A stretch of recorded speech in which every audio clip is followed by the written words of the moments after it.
Good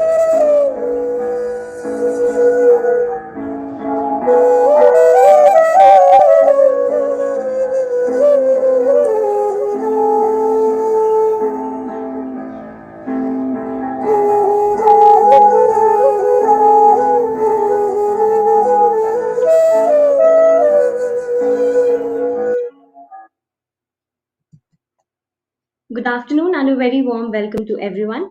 My name is Ruchika Anand and I welcome you all to the 10th episode of our NayaBharat e-series on behalf of Participation in School Education, SEG of Unnat Bharat Abhiyan, IIT Delhi Ministry of Education.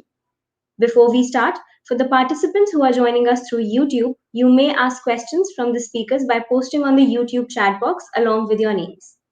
To begin our session, let me introduce you to Professor Numesh B. Bolia, the person behind the Naya Bharat e-series. Dr. Numesh Bolia is a professor at IIT Delhi in the Department of Mechanical Engineering. With a BTech from IIT Bombay and a PhD in Operations Research from UNC Chapel Hill in the US, his research and innovation interests are in operations research and its applications to public systems, policy, and governance, especially in areas such as school education. He is the national coordinator of the Unnat Bharat Abhiyan's subject expert group on participation in schools. Professor Bolia is the recipient of several national international awards and grants, such as Indo-US Science and Technology Forum's Public Health Fellowship and DAD German Research Stays. He has published several papers in international journals of repute, consulted many companies in the public-private sector in India, and mentored startups in the broad domain of operations research. His vision and commitment to the area of industrial engineering at operations research have been recognized by the Government of India by nominating him as a member of the Board of Governors of the National Institute of Industrial Engineering, India's premier institute in this area.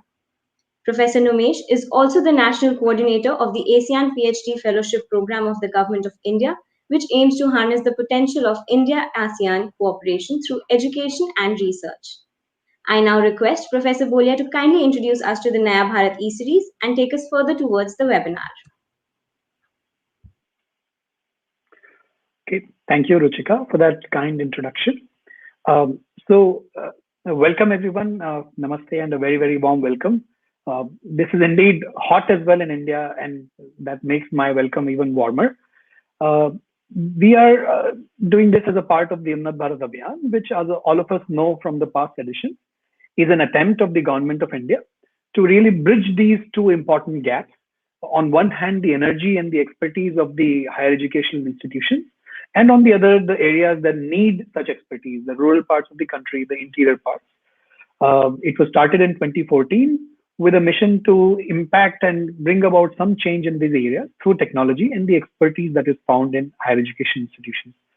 As a part of this program, we have this e-series. It's called the Naya Bharat e-series because we hope that the ideas that we've been able to put together in this series will help us achieve the realization and the aspiration of a new India where education plays a very important role in our development and progress as we go forward. This has been the way it has been conducted is we have been focusing on one theme for each edition of the Naya Bharat e-series. So, for example, we started off talking about the importance of early education in mother tongue. We went on to talk about peer learning. And then we had several other topics on the way. We talked about Sanskrit and its importance in education. We talked about Indian knowledge systems. We talked about how science experiments can play a key role in the education of science and logic building in general. And we talked about how gifted children need a different kind of education, a different experience. We talked about the importance of stories in the education delivery process. We also talked about the importance of social science research and how that can be delivered better. And lastly, our previous webinar was about sports and the important role that it can play and how that can be incorporated in the school structure that we have in our country. And here we are now at the 10th edition of this Naya Bharat e-series. Our Rigveda, it says, Ano Bhadraha Kritavo Yanto Vishwataha. It's a Sanskrit shlok and the meaning is beautiful. It means, let noble thoughts come to us from all directions.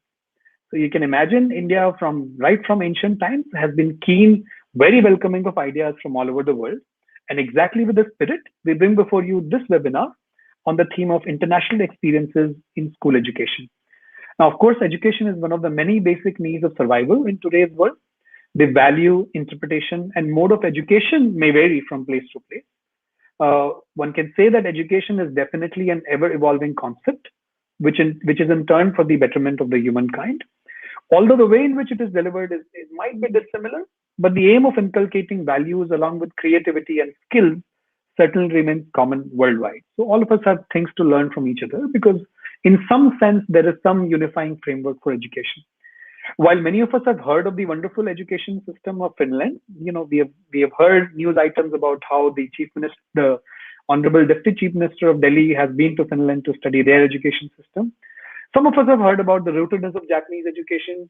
Those of us who have been really following up on education know that there's this very cool part about early skill detection in the Dutch education, and our speaker, I believe, will talk about that today. We also should admit that we don't really know enough to be able to implement some of the key learnings in our education system that we can get from these systems. So exactly with this in mind, we conceived this theme to supplement all the other domain specific themes that we have seen so far in this ECV.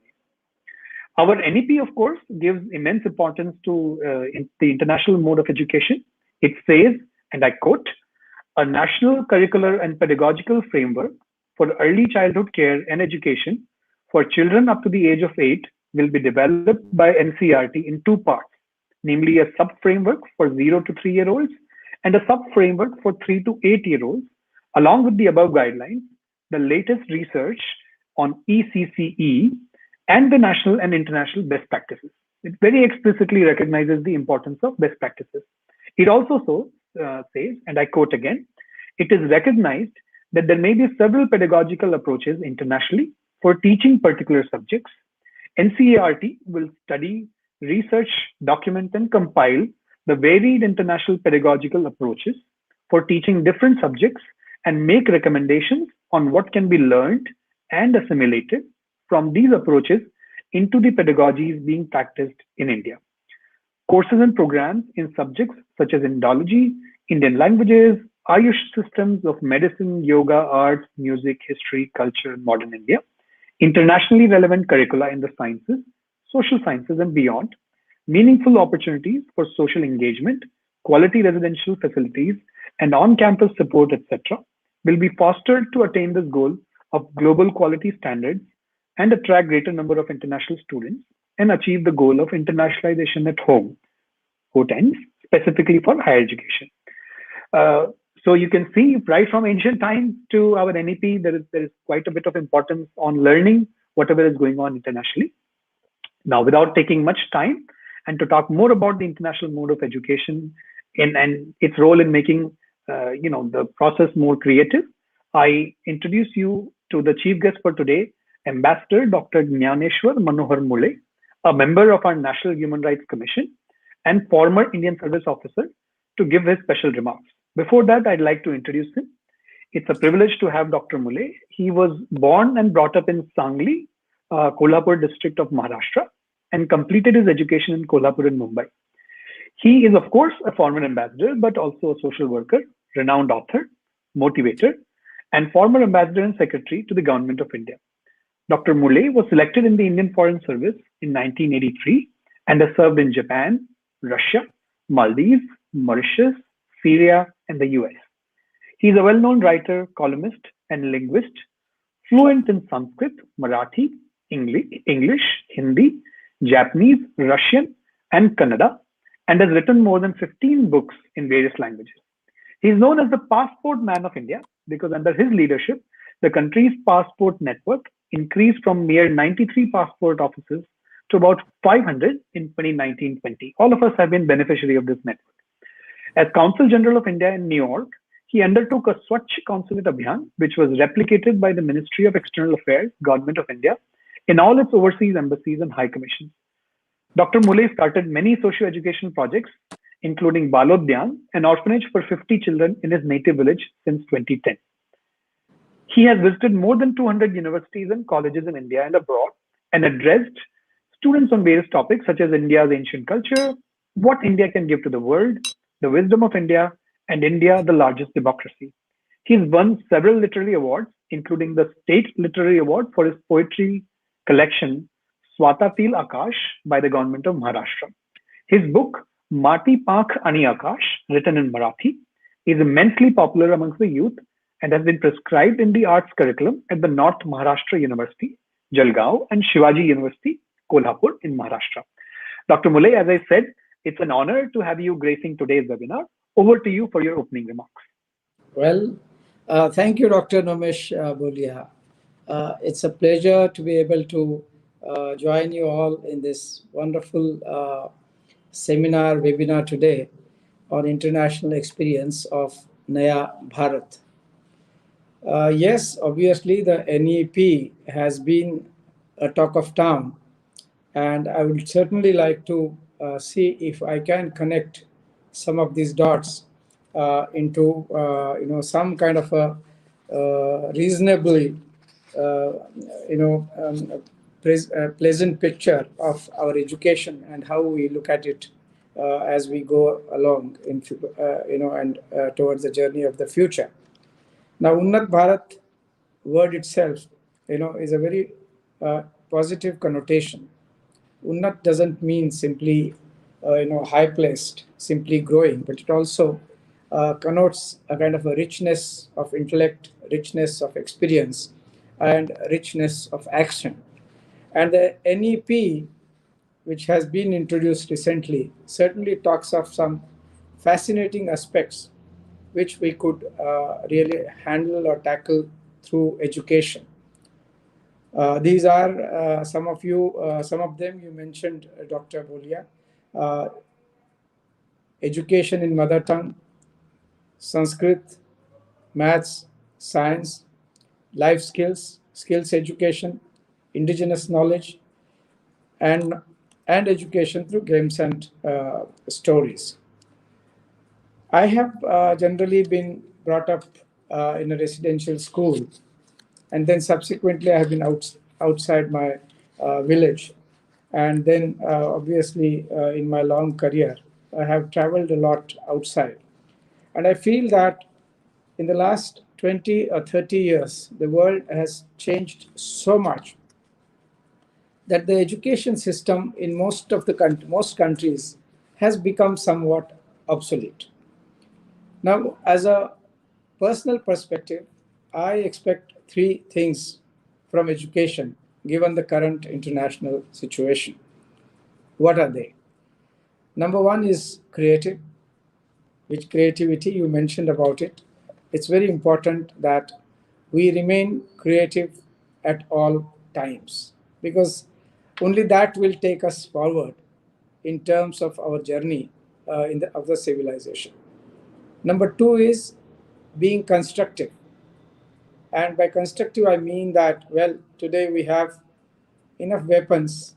Almost every country has enough weapons to destroy other countries, but we don't have enough medicines. We don't have enough housing. We don't have enough clean water for everyone.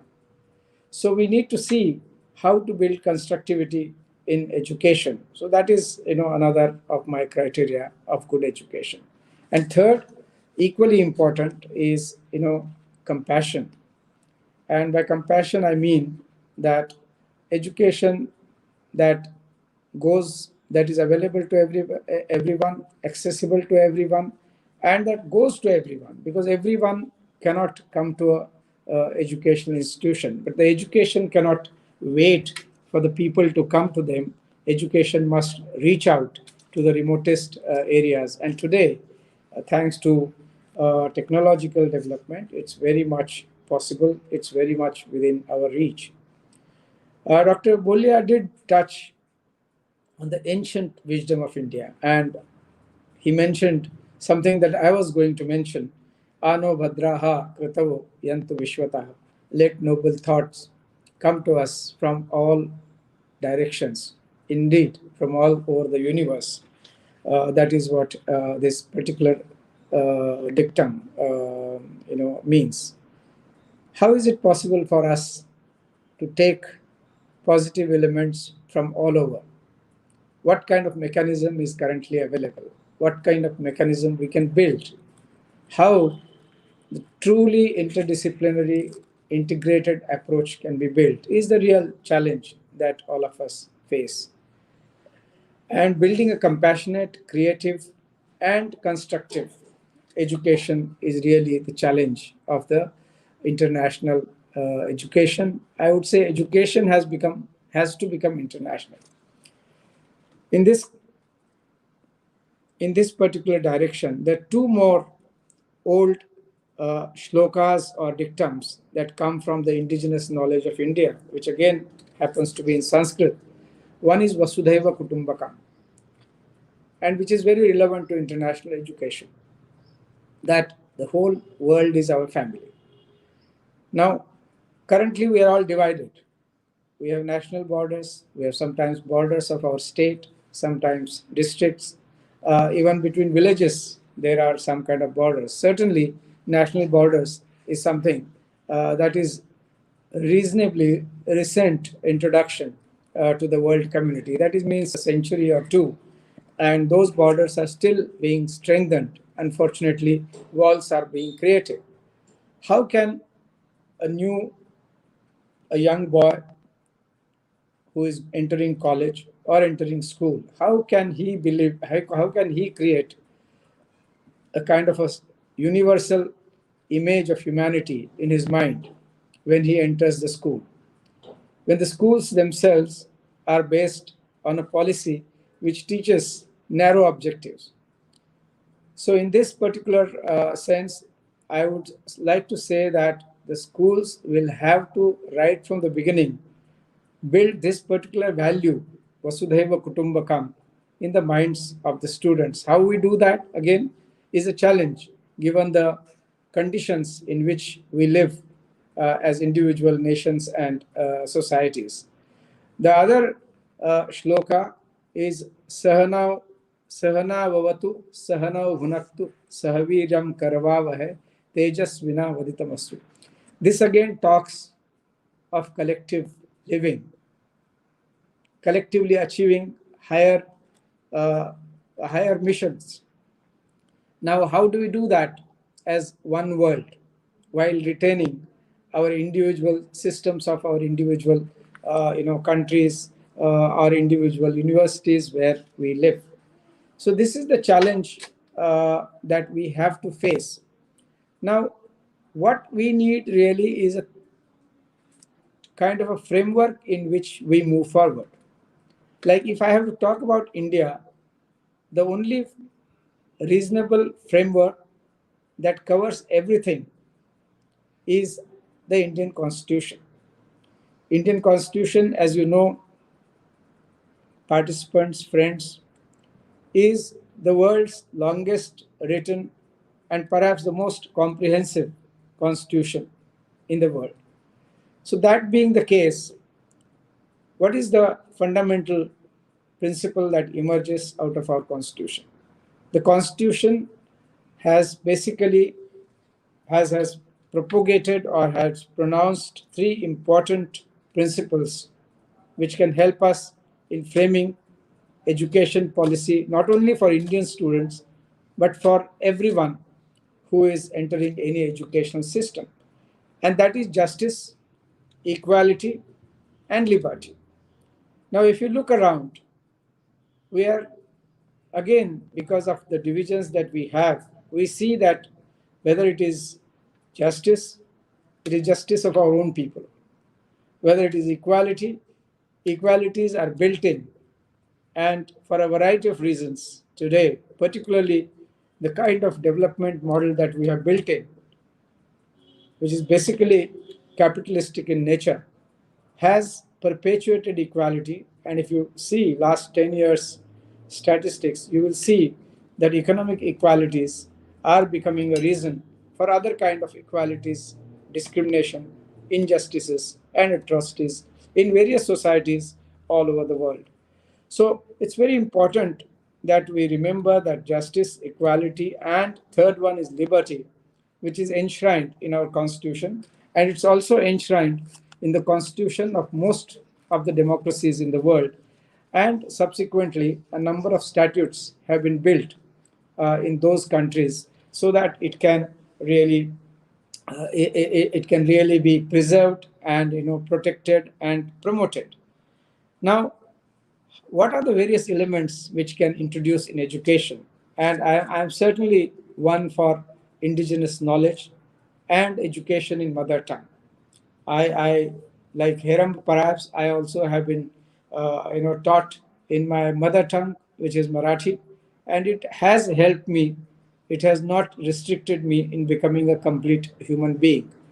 I do believe in diversity of our planet Earth, and diversity not only of animal life, not only of plant life, but also human life and our heritage is extremely important for the world to go forward, because only diversity would bring in new ideas. We will throw up new concepts of progress of us as a civilization in the going ahead.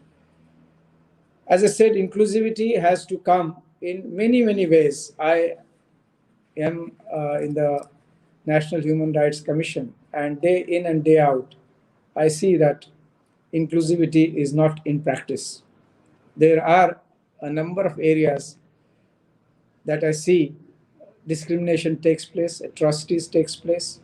We have, for example, a large number of dropouts at almost every level, particularly women, the backward classes, the remote people living in remote areas, particularly the tribal people. They have issues, and these issues are rather serious, and they can't really be covered, or they can't be really included.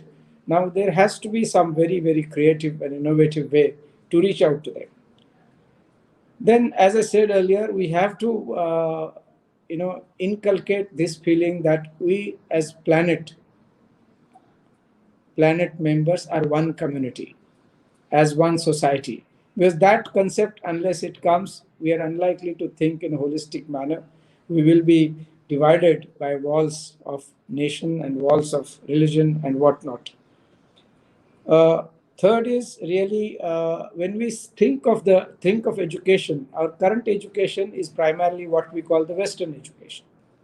And when we say indigenous education, holistic education, interdisciplinary education, or integrated education, we often forget that African continent exists. There are remote islands that exist, and they all have their unique needs of growth, which are not only economic but of other kind also. So, how do we integrate stories from Africa? How do we integrate stories from underdeveloped countries into the overall fabric of our education? That is also, in my view, a very, very big challenge that we have. I also feel that we need more colleges without walls and more universities without boundaries. We have had great Rabindranath Tagore, who won the Nobel Prize for Literature in 1913, and he established a concept called Shanti Niketan, which is a kind of a Vishwa.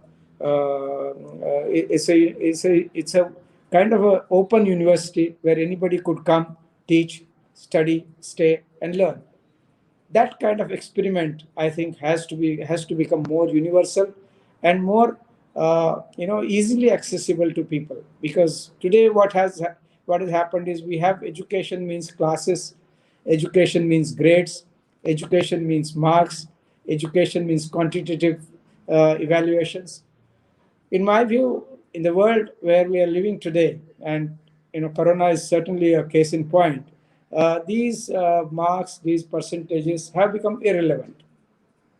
The real challenge before us is how do we improve ourselves and become a better humanity, a better person in an individual capacity. That really is the challenge.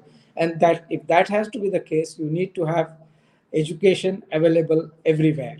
Wherever the person is, education should be made available, and access to education, and obviously, which really means opportunities should be available to everyone. Now, my concept of university of without boundaries is really one, you know, like in India, we have got about 600 districts or so. Every district we have an open university concept. But much more than that, why should people actually register to come and learn? Why should people produce birth certificate, for example? Why shouldn't they just feel free to enter a classroom? Now, this might sound revolutionary, but people like Ingrid, they're already experimenting in these unique ways, where you use technologies, you use innovative ways to teach the students. Finally, I feel that humanistic approach has to come in all branches. Science, arts, or anything cannot be for itself. If it does not enrich us, if it does not make us a better human being, then such education will be of no meaning. Then in today's world, how does an individual relate to all these values easily? And for that, I think we need to have some faith in our common future. We have to strengthen organizations like United Nations, and not only strengthen them but also reform them to become more representative. India has actually got unique heritage, huge body of knowledge, philosophy, poetry, literature, and this history is long, almost 5,000 years. Now, the case in point here is the yoga experience or experiment that our Prime Minister personally took interest in, and he was able to persuade the United Nations to accept the International Yoga Day. Now, yoga is really an ancient kind of it's not an exercise, but it's a practice to make human being complete at spiritual level, at physical level, at intellectual level, and at health level. Now, this is something that I would say adoption of an indigenous knowledge into international practice. Now, there are many such things, and India may not be the only country privy to such kind of a unique, rich heritage. These have to be brought forward in big time, in big way, because if you don't do that and accept one universal model of development, then when things like Corona comes and comes from all sides and attacks us, we might be only looking for one or two solutions. There could be multiple solutions, and today a large number of Indians, despite the scientific advance and other medicines, etc., are available, they are practicing some interesting, unique, what should I say, homemade medicines or practices that have been there for a very, very long time. So these also could be propagated in a systematic manner, but with scientific temperament. We cannot be really be prejudiced by nationality, by race, by color, by gender, or even by age, because knowledge could come from any side, from any direction, and we should be open to accept such a knowledge. Last but not the least is we need to put focus, special focus on environment and its protection. We have been thinking that we are supreme to the nature and we are supreme to the environment. That is not the case. We need to go back, to some extent, step back and think that we are the part of the nature, not outside of it, not above it, certainly. And how to coexist, how to really enrich this planet once again with rich, which is already rich, but has been subjected to atrocity through air pollution, through soil pollution, and through other kinds of pollution, water pollution, etc., etc. As a result, large number of people are deprived from going on the path of development. So, environment protection and being part of the nature and coexisting with nature has to be a major action agenda for our future. SDGs can help us because SDGs, that is Sustainable Development Growth, targets, is, in my view, universal agenda. It does cover all the points, and if we really practice that at national level, societies level, and international level, certainly we can make our planet once again rich, once again meaningful, and once again happy and proud place. Lastly, I would like to say something that I am trying to do myself uh, without only depending on the formal education in my own area. I have adopted two villages and I have started a movement called Movement of Positivity to bring creativity, to bring constructive approach, and finally to bring more compassion in our society. This includes grassroots activities, this includes creating awareness, this includes giving training, and finally encouraging people to involve themselves in what I call societal transformation for making the world a better place. So, with these words, I pause here. I am very keen to hear the other speakers and learn from them about their own international experiences. I have seen the educational system in Japan, which is one of the best perhaps. But Japan also needs to really open up to the outside world. I think the tenets of discipline, hard work, politeness, humility is something that is ingrained in the Japanese system. I have seen other types of educational system, including in Russia, Mauritius, Syria, and one fault which all these systems suffer from is national prejudices and sometimes national sense of superiority. I don't think going ahead in 21st century we can live with any kinds of these prejudices or discriminatory thinking. This world is one and we have to make it better. Thank you very much for inviting me and giving this opportunity to share my views. Namaskar. Thank you so much, Dr. Muley. In true diplomatic style, where we all know the three C's of that are often talked about in diplomacy: culture, commerce, and connectivity. And you brought in the three C's for us in the education, which is creativity, constructive, and a compassionate approach. Wonderful word you talked about inclusiveness, uh, also laying emphasis on including parts of the world that sometimes are sort of not so well included. You took an example of Africa, but I'm sure there are many other examples. And I hope that some of the things that our speakers talk about and in our own, the way our own NEP is implemented, we will incorporate some of these things. I think if there is, one place in the world that can be inclusive in all sorts of ways, I mean, it can be India, definitely others, but I'm sure we will end up doing that, particularly as a part of implementing the new education, or the national education policy now. I really liked when you talked about universities without boundaries. That is exactly how education system is conceived. Actually, if you look at it in a very fundamental way, the idea of Gurukul immediately brings to light ideas such as no boundaries, complete openness, and Gurukul itself actually means the family of a guru, which means you can't really have all these conditions. So thank you so much for bringing that out. And also, you talked about yoga and other heritage elements that our country or other countries might have to bring to the table.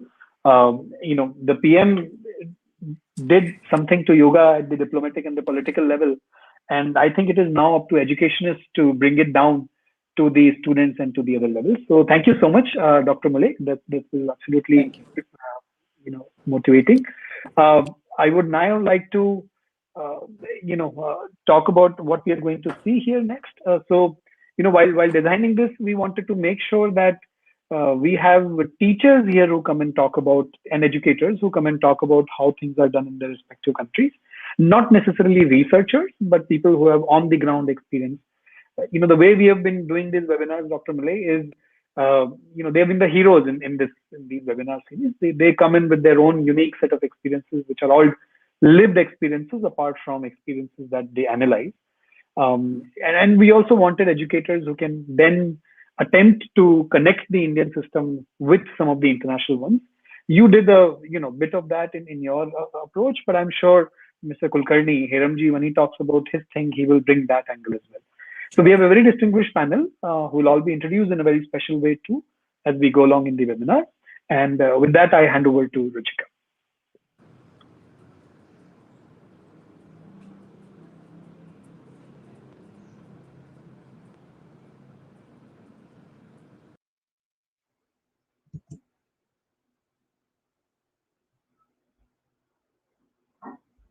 Thank you, Professor Bolia. I would now like to invite Sushri Shizuko Sengoku-san, Sushri Kimiko Kitagawa-san, Professor Ingrid Palman-Dijkenga, and Shri Hiram Kulkarni for a panel discussion. I would also like to invite Professor Numesh Bolia for moderating the discussion. Professor Bolia, over to you.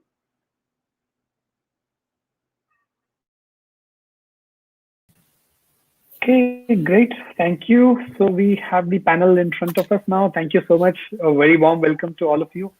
As you already know, the format will be some remarks from your side for about 20 minutes, and then we will get into a question and answer mode.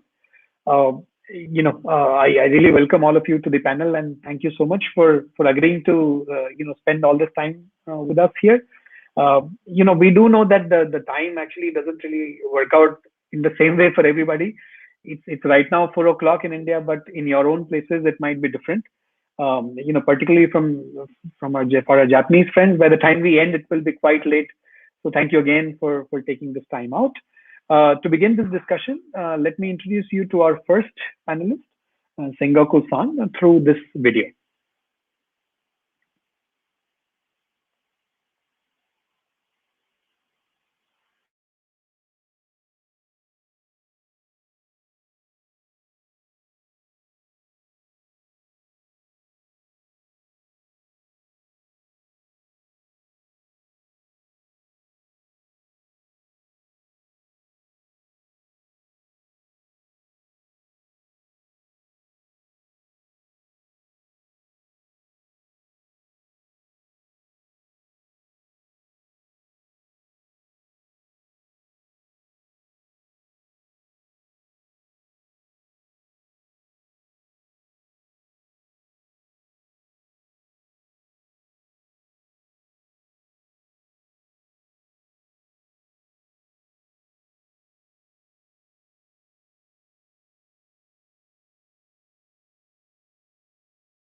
I'm sorry, there's a technical issue. I am playing the video again.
Shizuku Sengoku-san has done her MA in Linguistics from Ohio University. Currently, she's an English teacher at Meiwa Senior High School and a member of Research and Development section supporting students doing research and presentation from an English teacher's perspective. Previously, she was a Japanese language teacher at Ohio University and at University of Oklahoma. She was also a Japan Overseas Cooperation volunteer at the National University of Samoa. We welcome you, ma'am.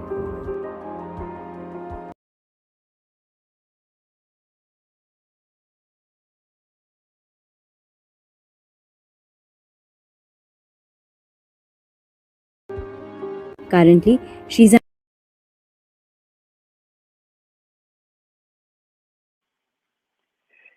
So, Sengoku-san, please go ahead. Okay, thank you very much. It's an it's an honor to join this wonderful event, and thank you very much for the wonderful video. Okay, so let me share the screen.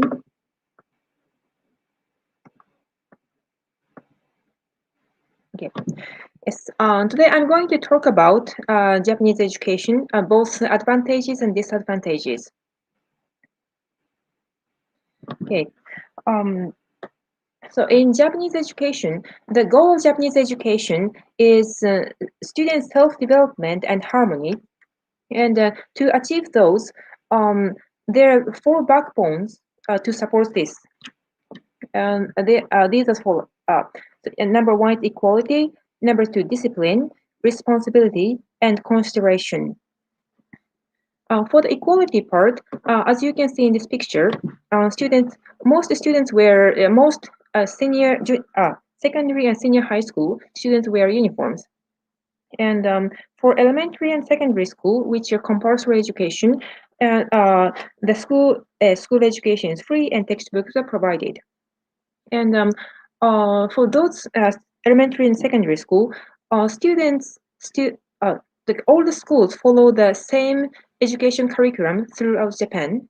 So no matter where you live, whether either you live in a big city or the countryside, you can receive the same quality education. And that's one. Another point is that the teachers rotate on average of about every 10 years, and because teachers are hired not by school but hired by the region, so the education bureau of each region dispatch teachers to every schools, so that then all the schools have enough number of teachers, and the education levels are kept even. And the discipline part, discipline part, the most notable thing is punctuality. Students are in a lot of occasions, students are expected to be punctual. There is a morning assembly every morning in the homeroom. And for example, in my school, if students are late for school for 3 times in 1 month, there's a punishment. Well, it's not very serious, but students have to come 30 minutes earlier for 5 days in a row. Yeah, so punctuality is very important. And at the beginning and at the end of the class, students stand up and greet the teachers. So yeah, and those are the discipline part. Okay. And responsibility is so students have a lot of roles outside the schoolwork. For example, cleaning duty, lunch serving duty, and in the homeroom, there are a lot of mini duties, small roles. For example, if you are in charge of English subject, on the assignment due date, you collect the assignment of all the classmates and put them in alphabetic order, and bring those to the teacher's office. And after teachers grades their assignments or like a notebook, those students return the workbook or notebook to every student. So yes, so through those activities, students develop sense of responsibility. And the consideration part, students work together with other classmates in a lot of cases, in a lot of events. Yes, and there are a lot of events like a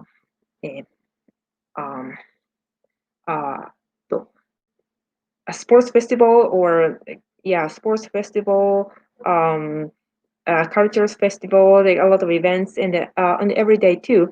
They cooperate with other students. So to be considerate, to care about others is those sense are developed through these activities.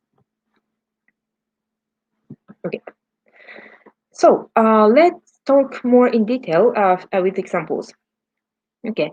So you see the picture of school lunch in elementary school. In elementary and junior high school, students wear school lunch, and they eat lunch in their classroom. Usually, school does not have cafeteria, so and during the lunchtime, students in charge of serving duty, they wear white cap and they wear mask and a white coat, and they all together they go to the serving room, and they carry the pot, milk beans, and the plate and cutleries, and they serve to the other students. And so yeah, students share a portion for the class, and if there's leftovers, students are welcome to go for another serve. And if there are still leftovers, homeroom teachers encourage them to finish up the portion, because this is part of the education to teach not to waste food. And in this picture, you see the rice bowl and main dish, milk, and strawberry. Yes, yes. Yeah. So this is a regular menu. Like yeah, special strawberry. This is maybe a special case. Okay, and yes, and sometimes there is there is dessert, and it is usually served on cultural events day. And for example, March 3rd is Girls' Day, Girls' celebration, and we traditionally eat rice crackers. So on that day, Kimiko Kitagawa-san is from Ibaraki Prefecture. Okay, the rice crackers are served. Yes. So nowadays, not every family follow the tradition of Japanese traditional ceremonies or event. So school is a place to learn those cultures, and the school lunch plays a big role. And cleaning. Cleaning is usually after the lunchtime or after school. Yes, students clean not only their homeroom, but in hallways, entrance halls, school gardens, and the bathrooms everywhere. Because the concept is, if you use a place, you have to clean it. So yes, since they're in the first year, students clean their own classroom. And yes, it is very important, because like if you do not clean clean the classroom, you have to stay in a dirty classroom or use a dirty bathroom, and it's just very depressing. So yes, by doing that, students learn that they can nobody else if I litter, I have to clean it. Nobody else does it, and so yeah. So this is, I think, I really think is a great part of education. And then students, no, teachers are dispatched in the students observe teachers observe the students cleaning, and then it is really important for us to watch to see them carefully, because if they do not clean well, that does affect the student motivation, and the mental status. So and it does affect the school grades too. So like we really make sure that students clean well. Okay. And the homeroom. Homeroom is actually really their home for students, because students spend the homeroom and with the homeroom members almost pretty much throughout the every day, everything. And they yeah, this is the picture of sports festival. And there are cultural festival and school trip, and for every event, homeroom members are together. They work as a group, so they build up a sense of fellowship and a sense of accomplishment. So if you work individual, if you work by yourself, you can give up at any time, and maybe you do not. It's maybe sometimes feel difficult to feel the sense of accomplishment. But if you work together, like you somehow run through the goal, and you like even though you lost, you feel some kind of accomplishment. So yes, homeroom are very close. The bond of homeroom is very good, and it's really important. And homeroom teachers spend a lot of time with the students. So, yes, homeroom is a very big part. And also, club activities. Club activity is the second homeroom for students. On every junior high and high school, secondary and high school, there are about 20 clubs, like both cultural club and sports club. And if you belong to a sports club, you are very busy. Students practice every day, almost every day, until like 6 to 7 p.m. And then they practice on the weekends.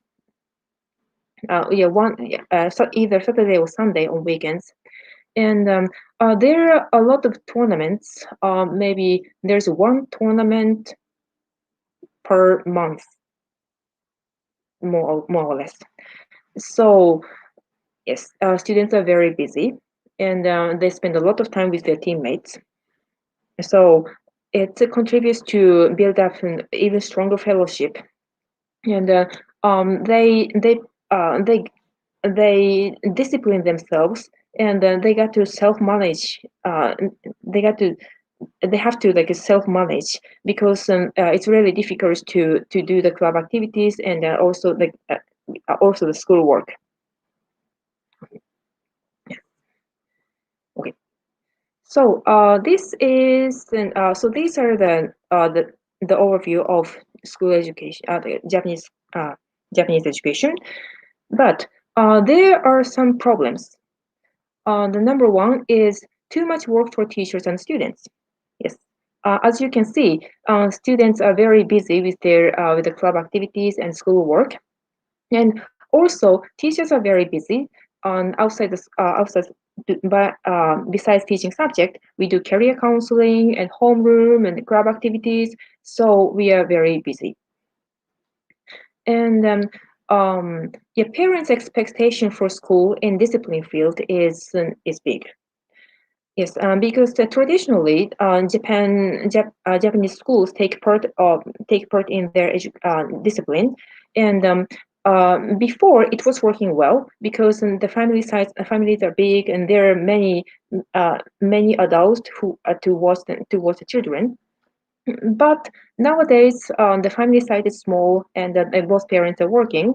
So, um, parents expect a lot to school in the discipline part. So, like, we are getting busier. So that's another problem. And third one is the lack of flexibility. Yes, Japanese education is very well organized, and it flows very smoothly. But it lacks the flexibility. Like our education is based on basically for students who speak Japanese. But nowadays there are a lot of immigrants from especially from Latin America, and they have hard time catching up in class, because of their language, because of the language problem, and we need to focus. Excuse me. We need to focus more on, pay more attention to those students. And last thing is, not enough stress control practice. Actually, like, it was pointed out by my Filipino coworkers, and yes, I thought it was a really good point. Yeah, the working in Japan, he never saw anyone like shout or like slam the table, or like, to release their stress. Um, yes, yeah, because like in Japan, the harmony is very important. So like through the education, we are taught, do not disturb others, or that, to not to complain, or to be considerate, to be patient. Those, for a long time we received those education. So we do not practice enough how to control our negative emotion. So, but in reality, like we have a lot of work, and there are a lot of stress. So, um, yeah, to release stress is very important. So actually, like the suicide rate for young people is very high. So maybe like we need to practice more on, uh how to control our stress. So yeah, like this, like, yeah, there are good points and bad points about Japanese, our education, but so the most important thing is to keep working, to keep watching those problems, and think about like, the act to how can we improve. Mhm. And it's a really good opportunity to be able to like listen, talk about Japanese education, like listen to the education of other countries, because yes, we need to, um, yes, we need to change, and we can also like, we can we can contribute to other countries' education's development too. Thank you very much.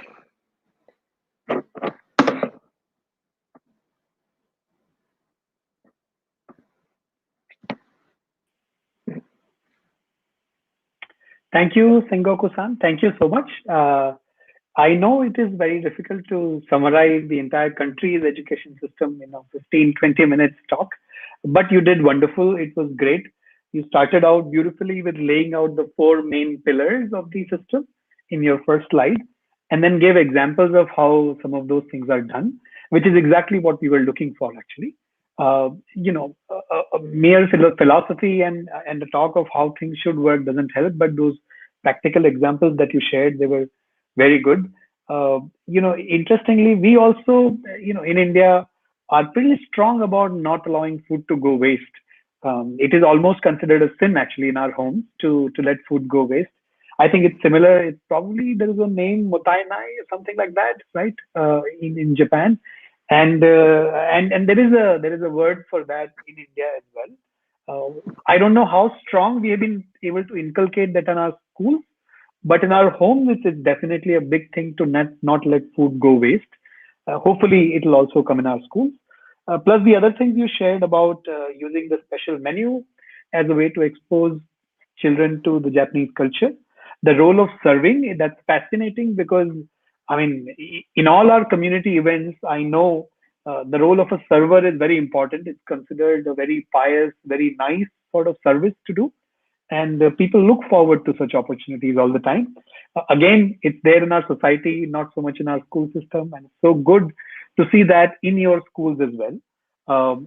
You talked about cleaning, and I really find it fascinating that children are almost being told to face the consequences of their actions, and if they use it, they better clean it, sort of a thing. I think wonderful, something that our students definitely do need to learn. More so now when there is help available in every home, so that people don't necessarily need to do their own work. But I think being having this ability to be self-dependent from a young age is important to success in life. And those of us Indians who are not able to do that indeed do suffer when they go out for their higher education or when they go out for their jobs, etc. So these are all wonderful things. Thank you so much. Having one tournament a week and all of that, I think that was all wonderful. And finally, you ended with a very candid sort of list of the problems that you're facing. I had also heard of some of these things, right? Stress and the resulting suicide rate and everything. Not so much in the school system, but in our college system, we do indeed hear some murmurs about such things.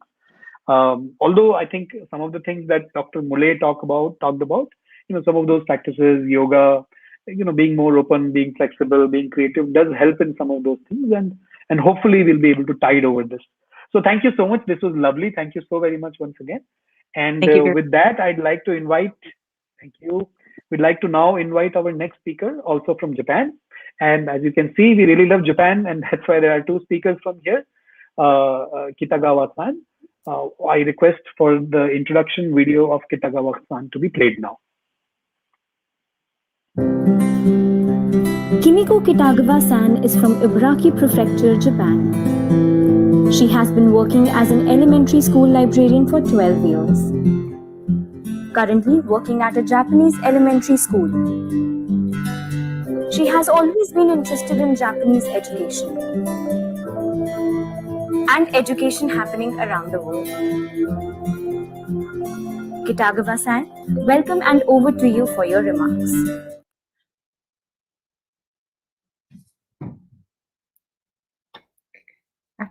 Thank you very much.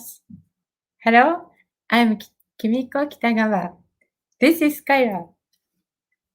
2 years ago, I worked with an English teacher from India. I heard an invitation from her for this event. I agreed, asking if I would speak in Japanese, but I didn't think I would speak in English. That's why I asked Skylar, an English teacher who worked at the desk next to me last year, to support me. Hello, nice to meet you all. My name is Skylar. Yes, we work together. So she has made this entire presentation, but I will help to expand on the points that are a little bit more in depth. And so here we go. So let's share the screen together. Share screen. Right.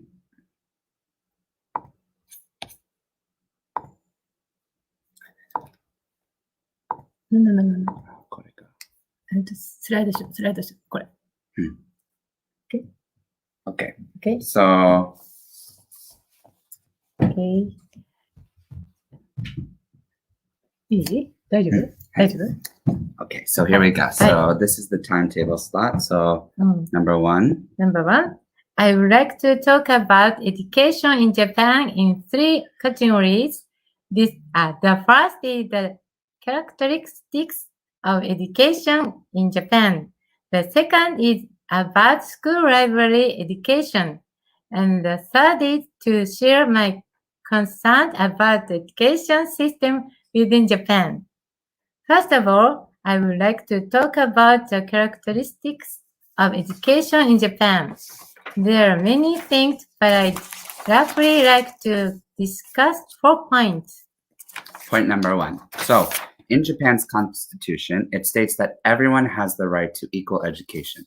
No matter where you live in Japan, a certain level of education is guaranteed. The Ministry of Education had established the curriculum called the Course of Study, so that a certain level can be maintained. Textbooks and time schedule are based on time. Japan is obliged to provide children with 9 years of regular education.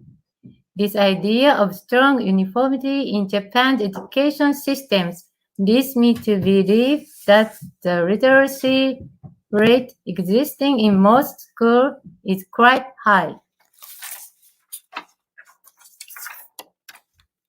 Number two, teachers take part in all subject matter for the student and the school, regardless of their designated position. With regard to student guidance, teachers comprehensively grasp and guide the situation of each child. This is to establish the school major role in the personal and mental development of the children.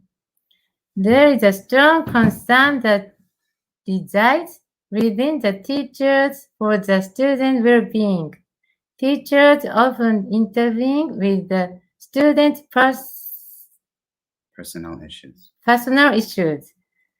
The teacher grasps the student family situation and home life to think about how to properly and respectfully get involved.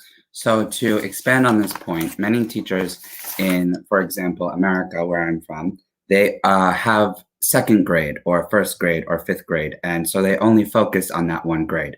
However, in Japan, often it is a community of teachers that focus on all grades. So like America, we have guidance counselors, but the guidance counselor works with all grade teachers. So it is a community to expand on the student's well-being. So no matter what your designated position is, all subject matter caters to all teachers. So everybody is involved. So everybody needs to know about everything.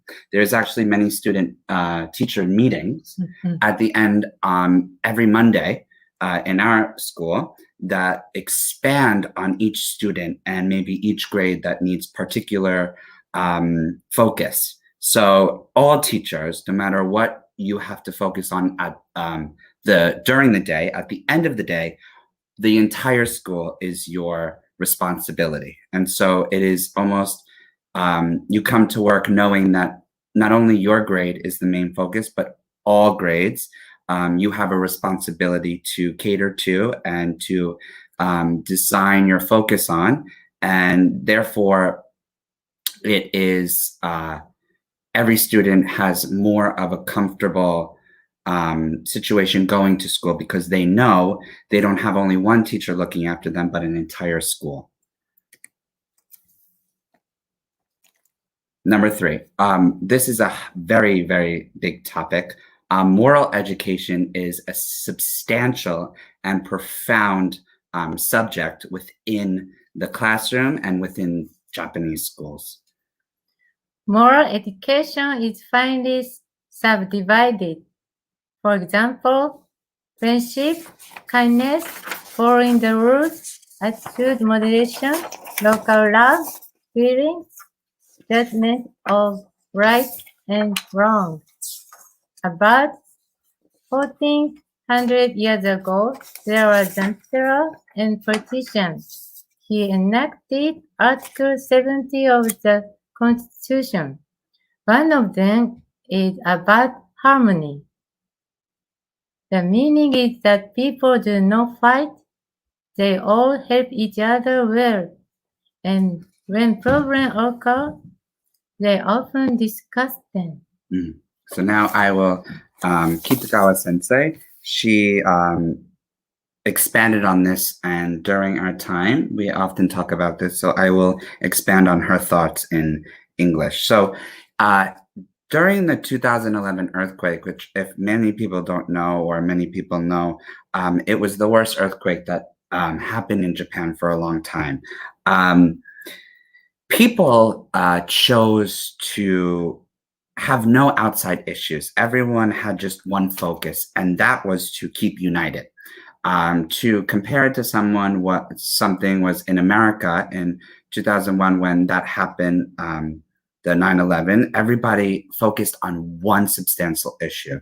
And so that is similar to the earthquake, is that nothing else mattered except that it was a community. And so this explains the divisions that I'm about to go into. That being one of them was the earthquake. Number 2, to dive into educational systems, moral education is treated as a very sincere subject, like math, like English, like everything. After World War II, what happened was Japanese education gradually switched from militarism and imperialism to more of a democratic stance. but it was a very gradual change, so slow change, but it is changing. But something that is very specific is that when kids go home, so after school, in America, there is a bus that takes the kids home from school. But in Japan, kids walk home because they're close to the school. And this includes even the first graders. So kids walk home. And for me to come to Japan personally and see this was shocking because the safety is so high. And this is taught in moral education.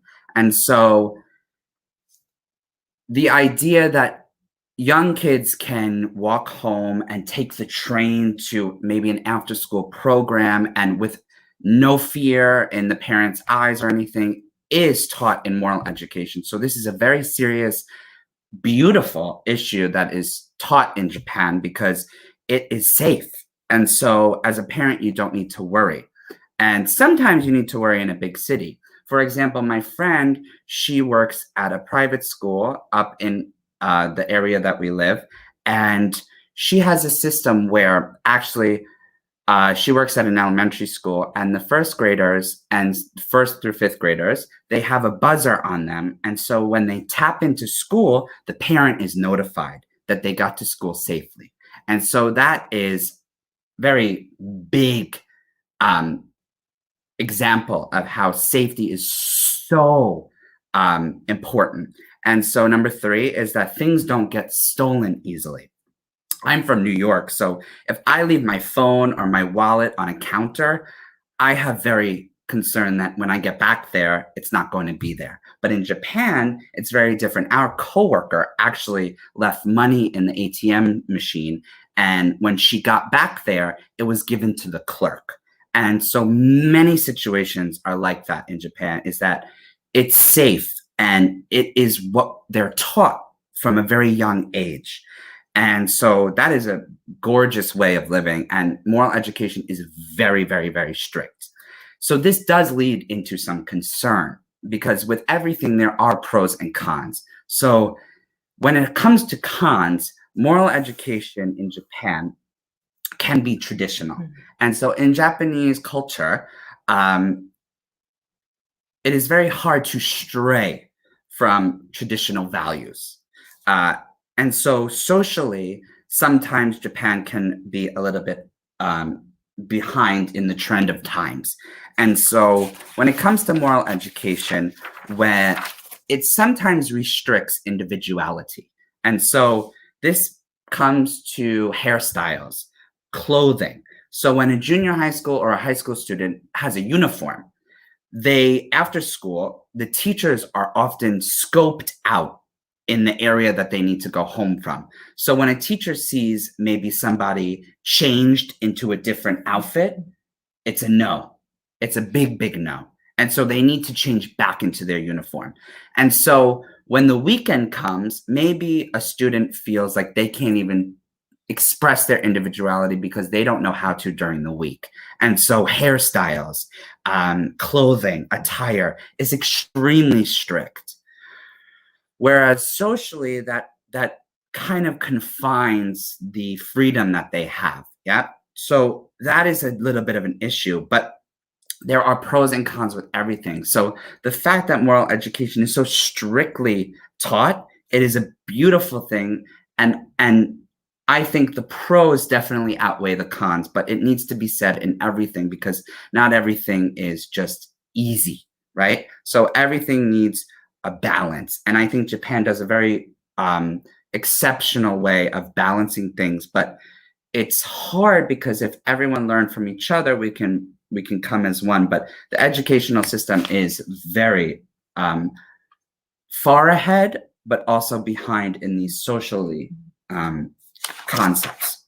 So number 4 is has to do with this sort of issue is the learning form has actually changed from crammed learning to active learning because Japan is aware of this issue. Active learning means independent, interactive, and deep learning.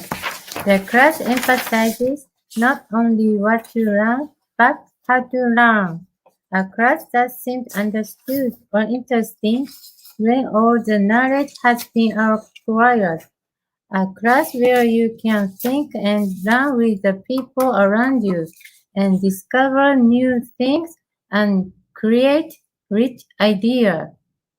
Classes with a sense of outlook and the ability to work tenaciously.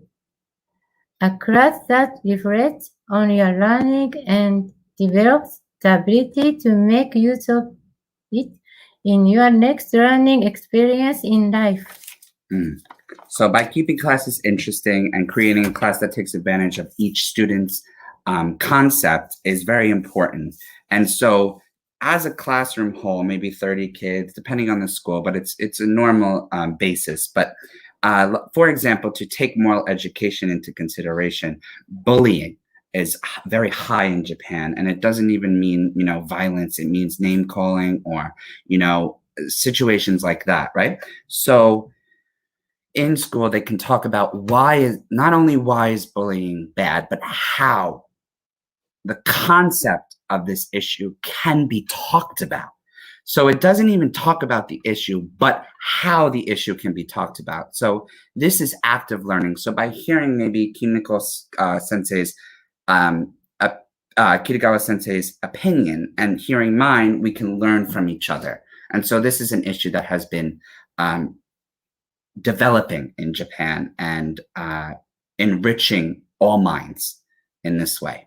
So now, Kitagawa sensei will be talking about school library education because she is a librarian. And so here we go. Okay. Next, I would like to talk about school library education based on my experience as a librarian in elementary school.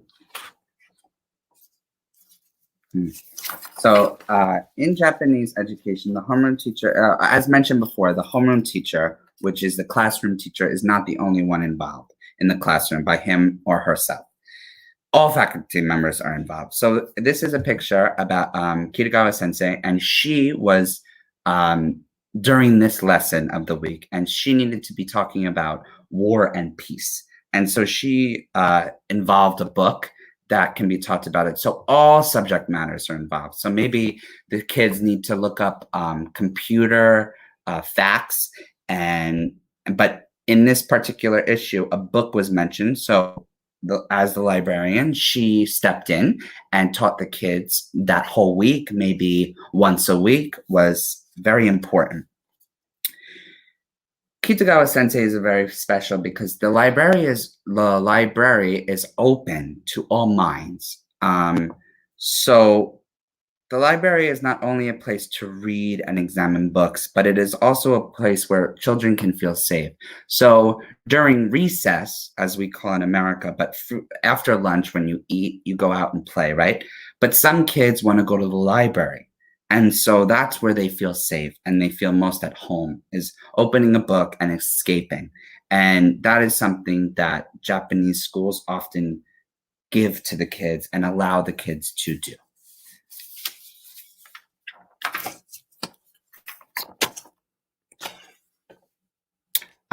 Manners is also very strong. And so every year as they learn to find a book, how to arrange books, about labels, everything that a library needs to teach.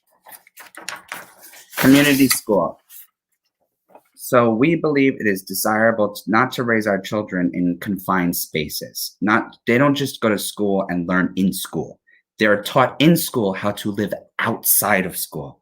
So it's a world within itself that teaches how to live outside of the world.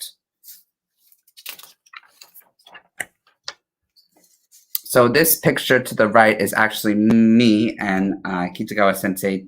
Every month we chose a book to read to the kids. So Little Red Riding Hood, we chose all these types of fairy tales to show the kids that there are different theories and methods and ways of learning, and even the slightest folk tale or fairy tale can teach you a moral or lesson. And no matter if it's in English or Japanese, the kids have wonderful minds, and education is beautiful because you have different kids all around you. And the biggest topic about that is learning from the kids, not thinking that you're the only teacher in the room, but that there's 30 teachers in the room, because we learn from each other.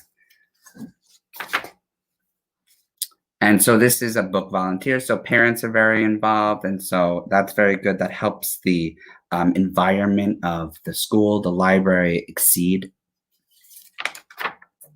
So as the previous teacher mentioned, cleaning time is very wonderful in Japan. So the moral education is teaching the children to clean the school on their own everyday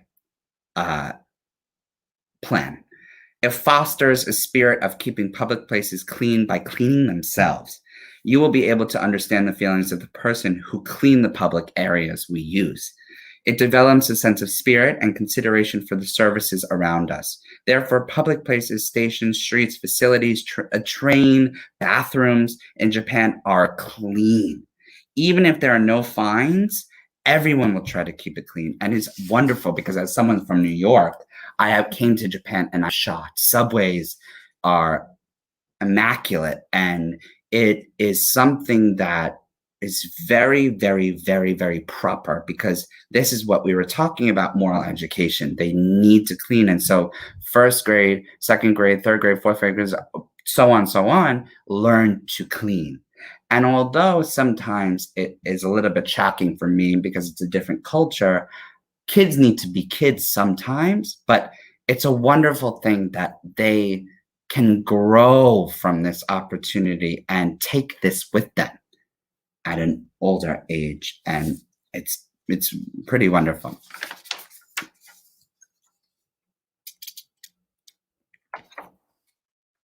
So reading month events. So this is also an activity that the library tries to influence: a lottery, a stamp rally, quiz, puzzles. And so actually in our area, you need to make sure 30% of the kids do reading. Yeah. But Kirigawa sensei always makes it a opportunity to make sure at least 100% of the kids read. And so she does. And so she actually, at a school of 750 kids, it's 100% that all kids exceed the limit of 50 books. Yeah. So, and so this is Biblio Battle. So it's Battle of the Books. All the students gather, and obviously this is the time before Corona. So all these students can gather, and even the young kids, they say what books they like the most, and everybody votes. Is a very fun opportunity to encourage students to read and everything. So this is examples of why the library is a safe place.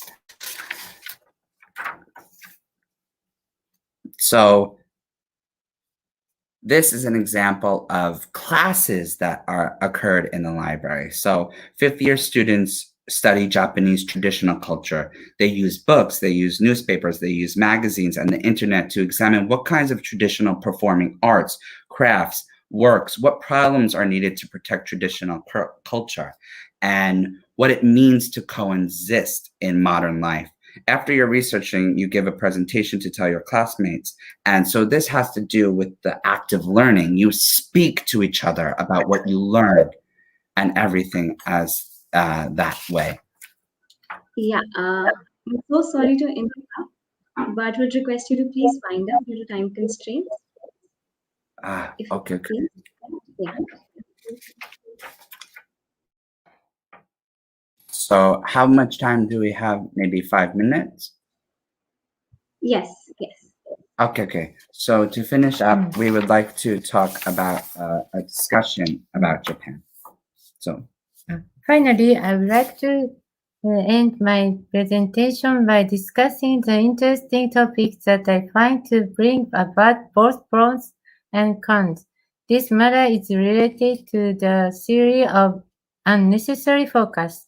Japanese people tend to focus on the details, strict details. The teacher has then pointed out the fixed the kanji spot, stops, bounds, curves, structures, and so on. There is also writing order for writing the English alphabet. The principle is that the writing order is top to bottom, left to right. Therefore, the teacher teaches students to write the alphabet as they do. As they were taught. Is that what you need? It is necessary?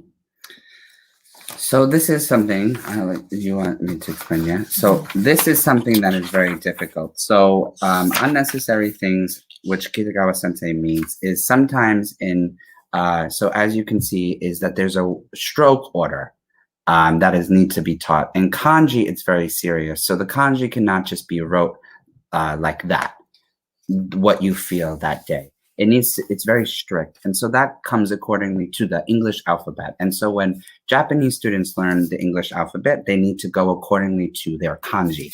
And so it takes time. And so it's very hard to coordinate that. So something that this means is the idea that the focus is so strict, and this comes from moral education and active learning, is that maybe this can be a con because the trend of times is a little bit far behind, because the stroke order is very necessary, and hanko is a signature. So you can't just signature something like other countries or maybe other cultures. You need to stamp something, and if the stamp is not clear enough, you need to redo the entire document. And so all these things are very hard. So Japanese people are known around the world for working too hard. Like everything in the world, there are pros and cons, especially to this topic of conversation. However, one con is as follows. When the student gets their report card, the teacher must write comments in it regarding their behavior, their progress. If the kanji in the comments are wrong, or the expression is not appropriate, or there is a mistake in the usage of hiragana, which is Japanese, part of Japanese language, it needs to be fixed. But it takes maybe 7 to 10 teachers to fix that one comment. And so it is an excessive amount of time. And so as the previous teacher mentioned, it's very hard. It's a lot of work and it's a lot of time. And so everybody is very tired. And so it's a very, the school day may be from 8 to 3:30, but the school day doesn't end at 3:30. It is so long. And so that is something that she would like to say in this way. In this way, pay attention to the details. It would represent the nationality of the Japanese people. However, like I mentioned about the pros and cons, there are pros and well, Japanese machinery is close to always precise. Trains are usually always operating on time. The discipline in this country is extremely high. So I can't say it's generally good or bad, but I think there are some things that are exceeding limit. Yeah. Yeah. Yes. And so all of Kitagawa Sensei's points are immaculate and construct and excessive, and we can go on for hours talking about it, but I hope this constructed a concise circle of points and imagery that you can concur by yourself. And so, yes. So thank you for listening. I hope you enjoyed that presentation and hope I was able to share my thoughts and experiences properly. よろしくお願いします。ありがとうございました。Thank you so much.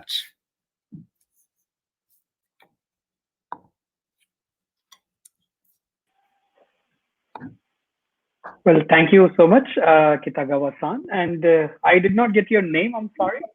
Skylar. Skylar. Okay. No, Kyler. Oh, I see. Great. No, thank you so much, Kyler. And I do completely appreciate when you say you can't expect to have your wallet back if you leave it in a New York joint. I've been in New York, and I totally get what you're trying to say. And in fact, this was one of the most wonderful things that I liked about Japan in all our visits. Is I could see people walking around, right? I mean, pregnant women and women with little children, everybody, even in Tokyo, right? I mean, the biggest metropolitan area in the whole world. You can just walk around the entire time, right, without any fear. Having visited so many countries in the world and living in such a big country myself, I can assure you that's a huge, huge plus. I think most Japanese do not understand the value of that. It is not possible to get it anywhere out of Japan, right? I mean, it's completely fascinating to me, at least. And going by what you said just now, probably a little bit, just that tiny bit, maybe, or maybe a little more, has to do with the fact that their education system is aligned to inculcate such values in their kids. Thank you for sharing all those things, as well as everything else that you talked about. We've requested you to share your slides if possible, and it'll be great to incorporate and summarize some of the things that you said. Thank you so much. It was wonderful having you. We'll of course have a discussion after this. All right. So with a wonderful presentation from our second Japanese friend, let us now move on to the Netherlands. From where we have Professor Ingrid Palma Digikanga. Professor Ingrid is a teacher and a professor of applied sciences, and we do have a video introduction for her as well. Thank you so much, Ingrid. We'll have this video, and then I request you to take on from there.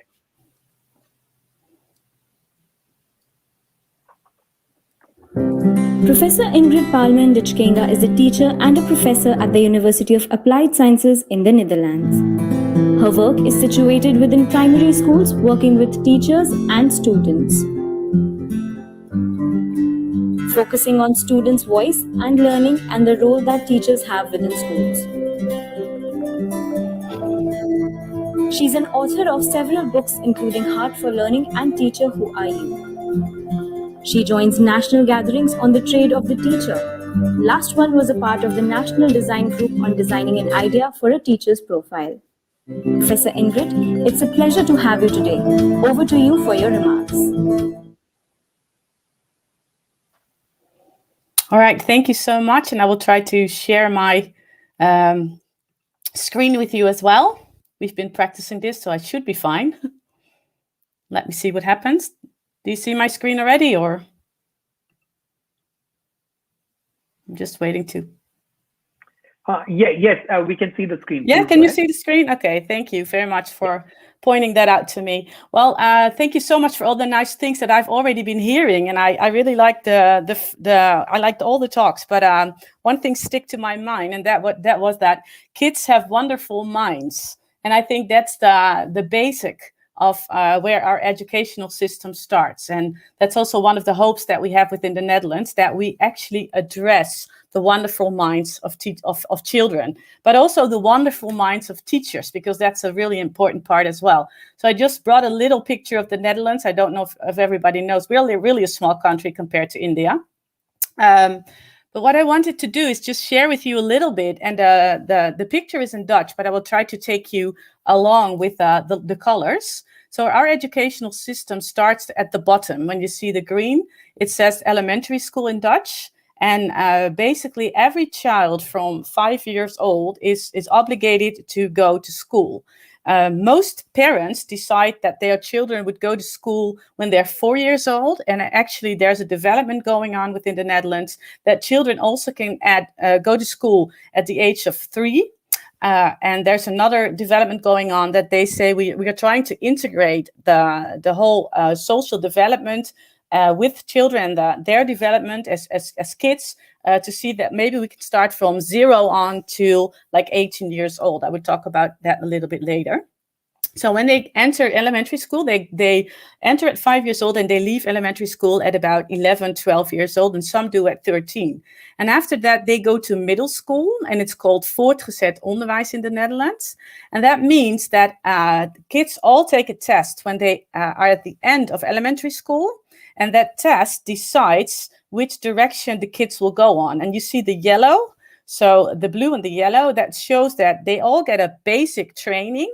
And then they actually can decide, well, they have a lower level, a middle level, or a very high level, and a more higher level. And the highest level gives you admission to university.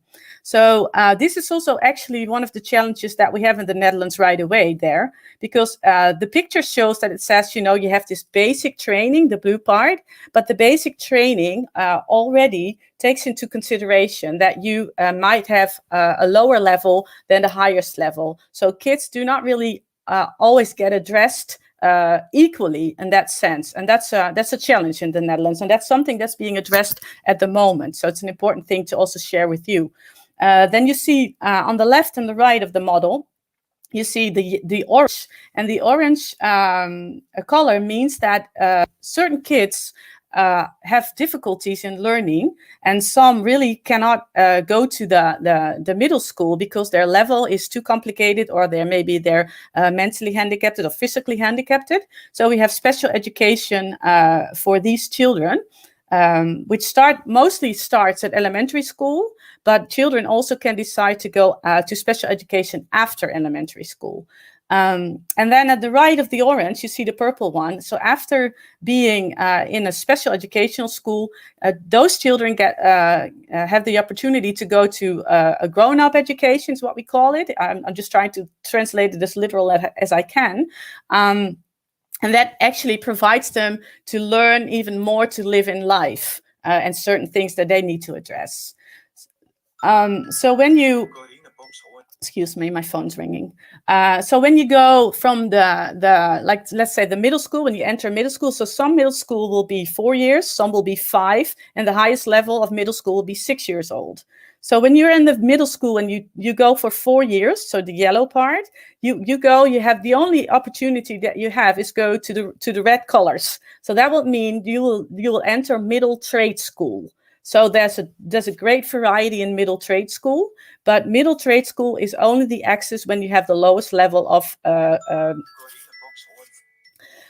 middle school is the only level that you have to go to. Middle trade school is the only level that you can do when you're coming from the lowest grades of the yellow part. And that's a challenge as well, because certain kids that we know now of is mostly gifted kids that have a problem being in school.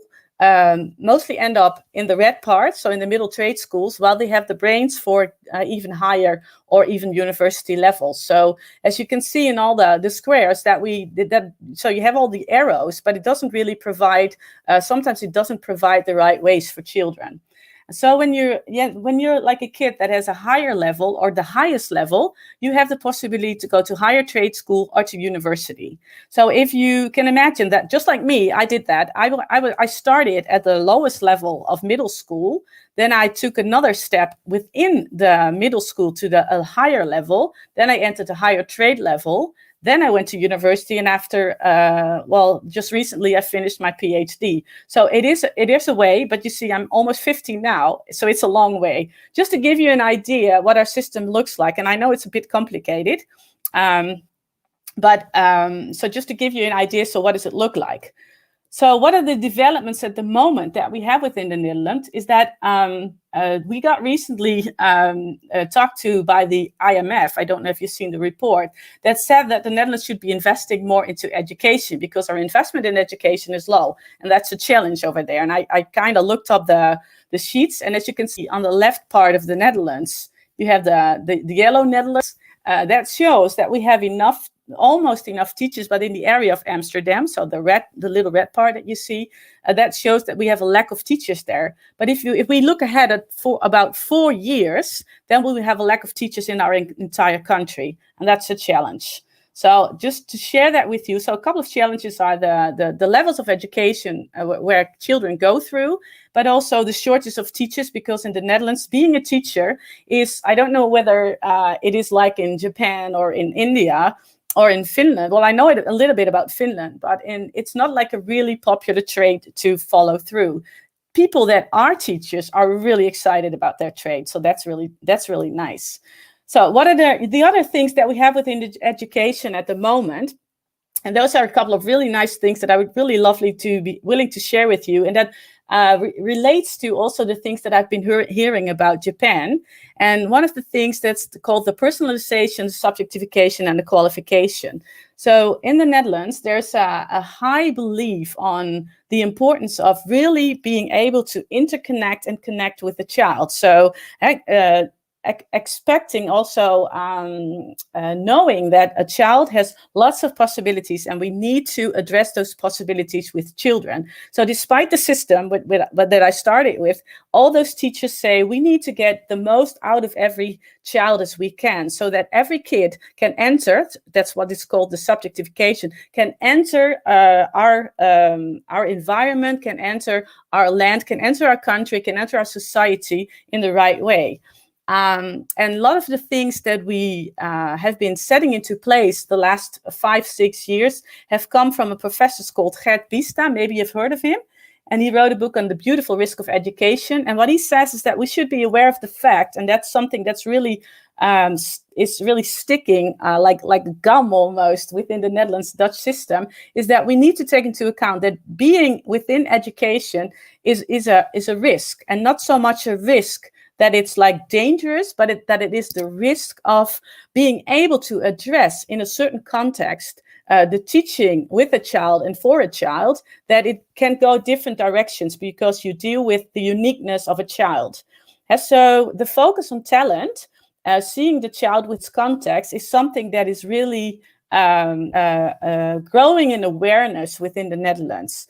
And I also see that in the schools that I join, also as a teacher, that education is being designed with a certain like didactic model, but within that model, it's called in the Netherlands called direct instruction model, and it's very popular. But within that model, we try to look at the child specifically and to see, so what do you need and what do you need? So there's a constant questioning with the child, what would be the best approach to learn certain skills. On the other end, and I heard the first professor talk about that, we also have an unfortunate rising number of children that stay at home.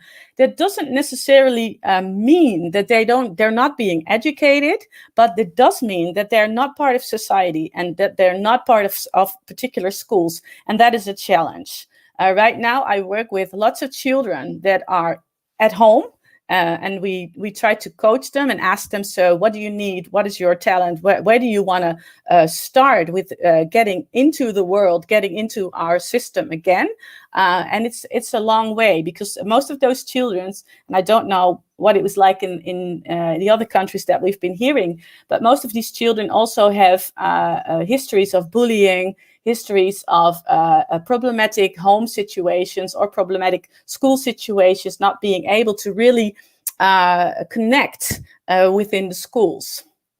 Another thing that's going on within the Netherlands, and that's it's flexibility within education. So in all parts of education, so from primary on to higher education, so the universities, we are, especially because of focusing on talent, we are trying to look for ways. So how can we be flexible within our educational system, so that even if you are a gifted person, for example, you're a gifted person, you're not really capable of doing all the tests or all the exams that are needed to enter into university, but how can we provide ways for you that you will be entering those traits and specifically that what you really like and how you want to develop within our system. Lots of challenges going on, but also lots of pilots and examples of different schooling, different ways of entering our education system. So that's really it's a challenging way, it's an interesting way, but it's also due, of course, to the way our system is being organized right now. The other thing, and that's an important one as well, and that relates to the IKC Child Centers, is the cross-sectoral innovation. So there's a lot of change going on within our educational system, combined with social work. So what we see, we have put lots of money into a fitting education is what we called it, but now we're growing into inclusive education. So what we are doing right now is just admitting every child within every school. So there's an obligation for every school, even if you're handicapped, yes or no, to say you're welcome in our school, and we're going to look together with the parents, with the social work, and with the child, because student voice is an important one in this, to see, okay, how do we create for this child, how do we create circumstances that the child will be able to grow?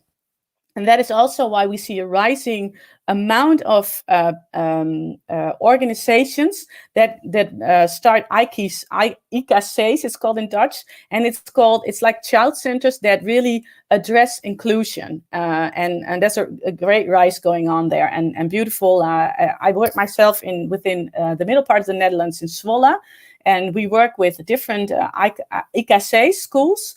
And what we see is that children don't, they enter a community, and that's the important part. So how are you being part of a community, but also knowing that you have a talent, and within that you can use your talent within community, but also for our society. So it basically, it's so much more fundamental for personalized learning, but also your personalized learning is related towards community learning. Lots of going on with teachers about this. And well, I haven't heard much about COVID-19, but what we in the Netherlands have gotten, every school within the Netherlands due to COVID-19 has received financial support to support education, and not mainly to address the difficulties that we've been having due to COVID-19, but also to look at our educational system. So look within our schools to see, so what is needed to support these children, what is needed to support students, also from university to primary. So every level has received finances for this to really address challenges that we face at this moment due to COVID-19. But I must say, it's actually the first time that the Netherlands has been spending so much money on education directly towards our schools. But of course, it's there, and we're thankful. So there's been a huge report going on. And then after that, I will dive into a little bit about the primary school and the work that I do with teachers, and also myself being a teacher. So what I do. What we've said within our educational system is that we all have responsibility within the system. And I kind of relate that towards the former speaker that says, you know, we're in this community, we have responsibility, but we also have a moral obligation to work together. And that is also why the whole flexibility and creativity part has gone into a great rise at this moment. So much more. We're able to do so much more than before COVID-19, and of course that's a little bit sad to say, but of course it's also a challenge, and it supports our creativity. It supports looking for new ways. And what we've been saying, it's not so much anymore that you research schools, but that every teacher researches his own or his own practice. And that's something that's really going on at the moment. And due to COVID, but also something that was already going on before COVID as well, we were really focused on, so no one size fits all. And we really need to look through flexibility, through creativity, and through addressing the talent of every child and every teacher as well, that we see, so which scenarios can we use to support our education, but especially support learning, so that kids will grow into life-worthy learning, and that teachers will also experience that there's a lifelong learning, which is really valuable to better education. And one of the things that we addressed through this is that the social aspect of education. So kids really missed school. I don't know what it was like in the other countries, but in the Netherlands, so many kids said we don't really miss the whole knowledge part, but we miss the social function that we had within the education. And so also the money, what I've been talked to you about, like in the former sheet, is being used to set up systems and to set up play and creativity to support kids and say, okay, let's do this and let's find each other. So investment is towards teachers, students, equality. The basic needs are still met, of course, and very important, writing and mathematics. But there's also such a growing awareness to really see the child, to know the child, and then to grow the child, instead of putting so much knowledge on the child and then afterwards say, so how are you doing? So I don't know whether you recognize that. So what does it look like in our landscape, where having said all this, just the general things on education? I wrote down the landscape is wide due to the freedom schools have. So in the Netherlands, schooling, everybody can start a school. So everybody is obligated to start a school if they have enough parents that would support the system. If you have enough teachers that want to design that school with you, you have to have a growing number of people and write a letter to the government. With of course, has to be about certain things. But everybody can start a school. So every school in the Netherlands has its own vision, has its own way of doing and way of being. And of course, their basic needs need to be met. But there's a growing awareness that within the schools, we need to use that freedom also to grow our students towards a global environment. So when we talk about the Sustainable Development Goals, for example, those are things that are really entering our schools. Well, there's a broader skills development going on in the 21st century skills, but also to acknowledge that those 21st century skills have always been there. So what we're trying to see is to figure out, so how did we address those 21st century skills? Did we lose creativity? Did we lose connection? Did we lose critical thinking? So what we do within one school, for example, I work in a school that uses the Socrative way, and I think in India that's also a well-known thing. So how do we have conversations with children? So we talk with children to ask them, so what do you think the challenge lies?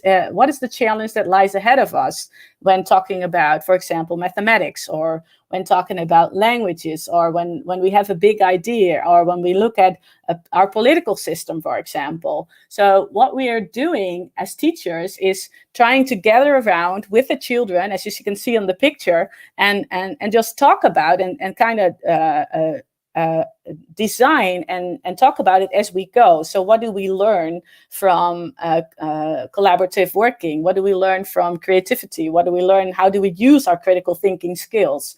Very interesting, I must say, because so many times we also discover that we as teachers so many times want to solve for the children and kind of tell them, well, if you take this step or you take that step, that would be very good for you. But now we have to basically sit on our hands and also be the learner. So the kids can be our teachers, and the teachers can be the learners, and the learners be teachers. So that's a thing that's very nice, of course, but it's also something that we as teachers need to develop, that we ask questions towards our students and not so much tell them this is what's good for you. So what we see is a great approach on project-based learning within the classrooms. Another example, for example, is the whole notion of student voice.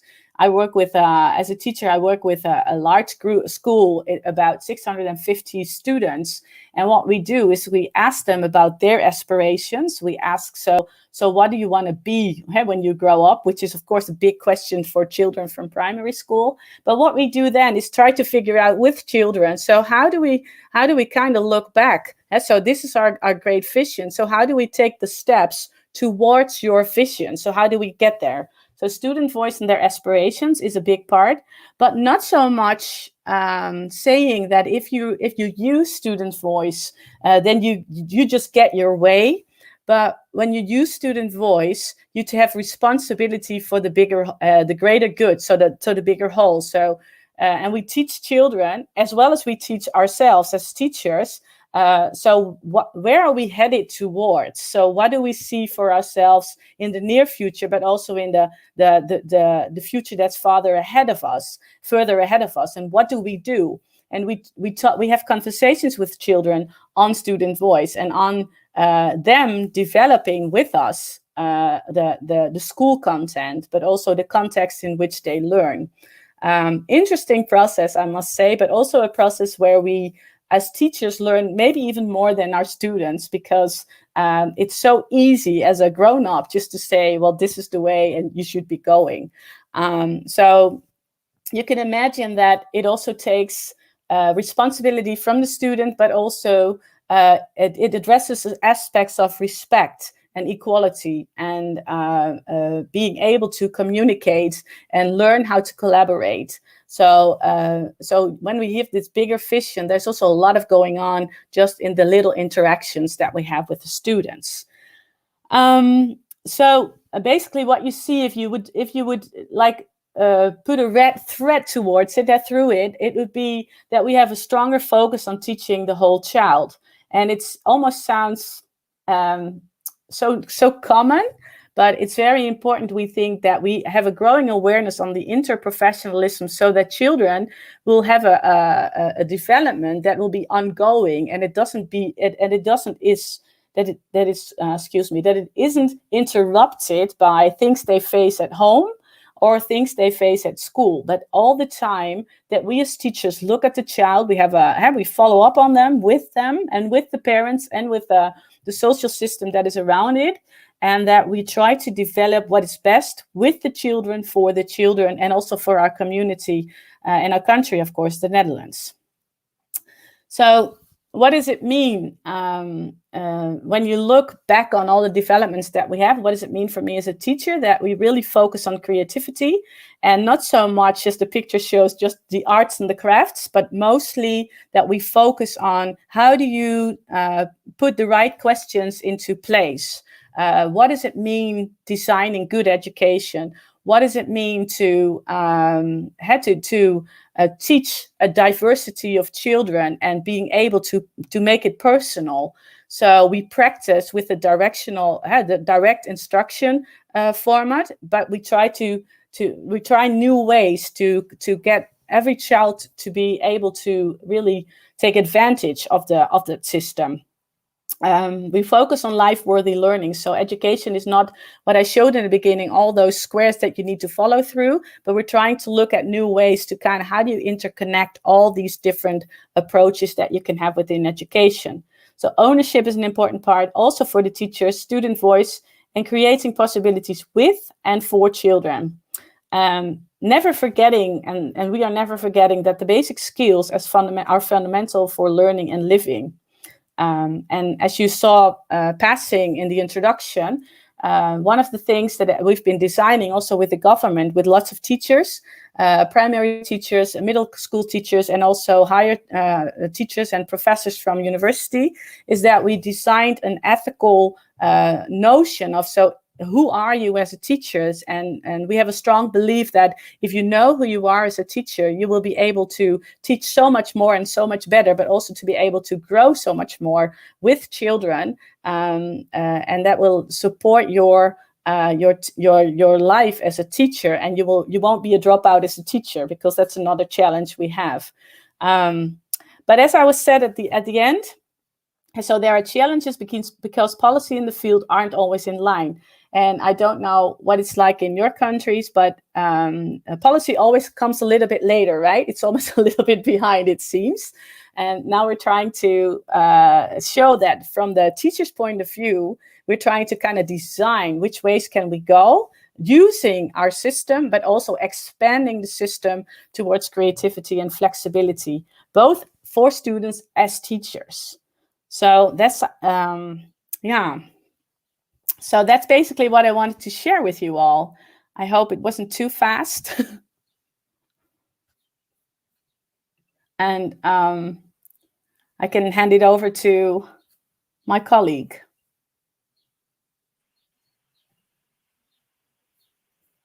Is anybody there? Yeah, thank you. Thank you so much, Ingrid. That was wonderful.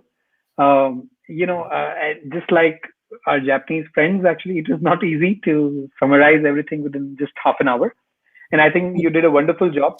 I will not even attempt to summarize what you said because it was quite a lot and very insightfully, richly done through all the curves and the other ideas that you presented.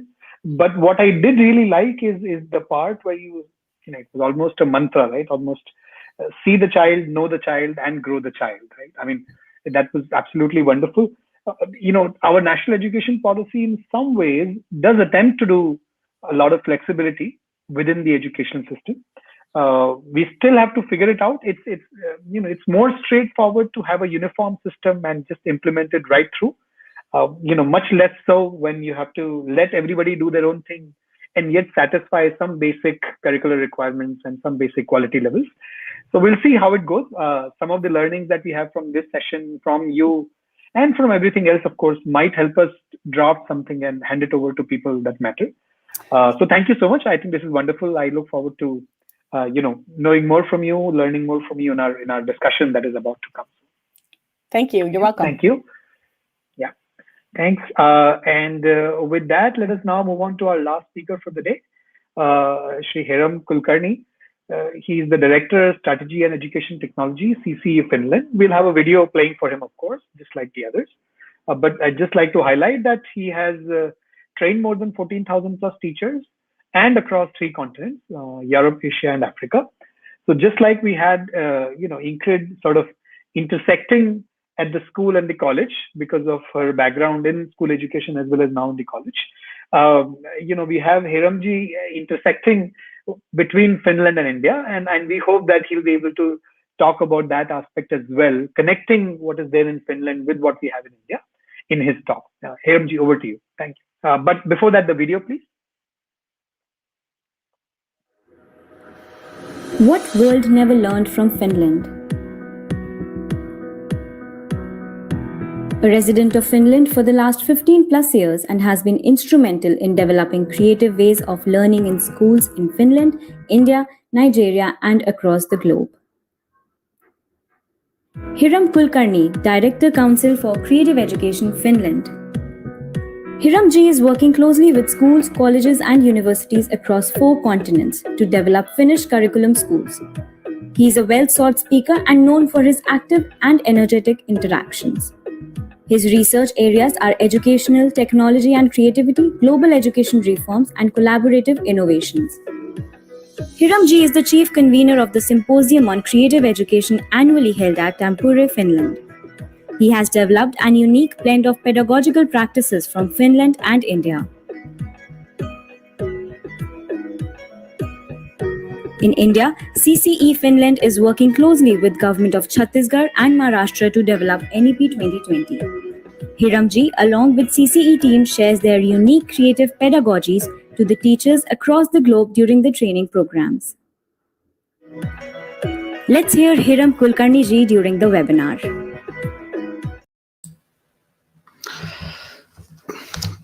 Thank you very much for this introduction. And before we start, I would like to thank Dr. Gyaneshwar Mure, the chief guest of this event, and at the same time, Professor Bolia.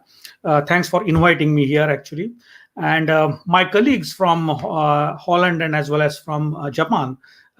It's really great to hear from different countries their experiences and their views at the education. And so I feel it because I'm towards the end of this webinar. I think it's my very challenging time after really great speeches by everyone. And I have multiple hats to wear in this webinar. First, I will wear the hat of a Finnish educator or a person from Finland who is working in the education sector as a researcher and as well as working on the Finnish curriculum worldwide. That's my first hat.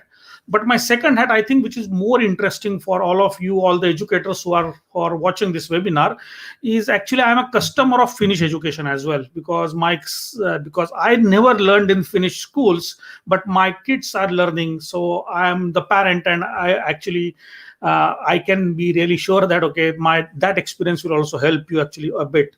And third part, actually, when you are out of India, because I left India in almost 2001. So once you are out of India, you are more Indian. So my third hat is of Indian who would like to really work on to the many of the things within the education sector within India. So that's what actually I will try to bridge the gap, and this is my overall aspect that I would like to share. So before we proceed further, I will share my slides, and I think it will be a good idea that we can be able to have this kind of very interesting topic about what the Finland is trying to learn from the world, as well as what others are learning from the Finland as a part of the process. But one point which actually I would like to highlight here is also of the point that the India is reforming the national education policy, and the new national education policy NEP 2020 is there. As a part of Council for Creative Education, we are actively working with a couple of state governments, and what we found that what Finland did way back in 1980s, and the approach which was been taken, India is right now in that trajectory. And so some of the things which Finland has made mistakes, as well as Finland has done right, it's good thing that we should be able to learn, so that we will not do the same mistakes as some others has done. So let's go through this part, and I will try to be quick in this part because I have less than 20 minutes for this actually. So you see that there is something. Finland is a very interesting, strange country actually. It's a very small country in the northern part. It is having a very interesting weather with a minus 30 degrees in my city. It goes actually during December and January, February, and during summertime it's a plus 20 degrees, which is called summer here in Finland. And also it gives something amazing northern lights during March, so from November to March. So this kind of amazing weather, it is not only in the sky, or what the magic of northern lights we don't see only in the sky. The Finland has created another magic which is on the ground and which is a man-made, and that's the education. So we'll try to learn about it today. So a country which started with the concept of the equity in the start, I think all other colleagues have mentioned this categorically, is the equity or equality in their context actually is really paramount in Japan as well as in Holland. Actually, same thing goes here in Finland as well, and this is a very fundamental principle of Finnish part. At the same time, a country which is working on the various learning approaches, like concept of the forest school. It is assumed that everybody would like to have the great infrastructure, but in Finland we have a concept called as a forest school. If you are interested, I will show you some photos towards the end of this presentation, where kids learn in the forest for the entire, even it's a minus 20 degree, they learn.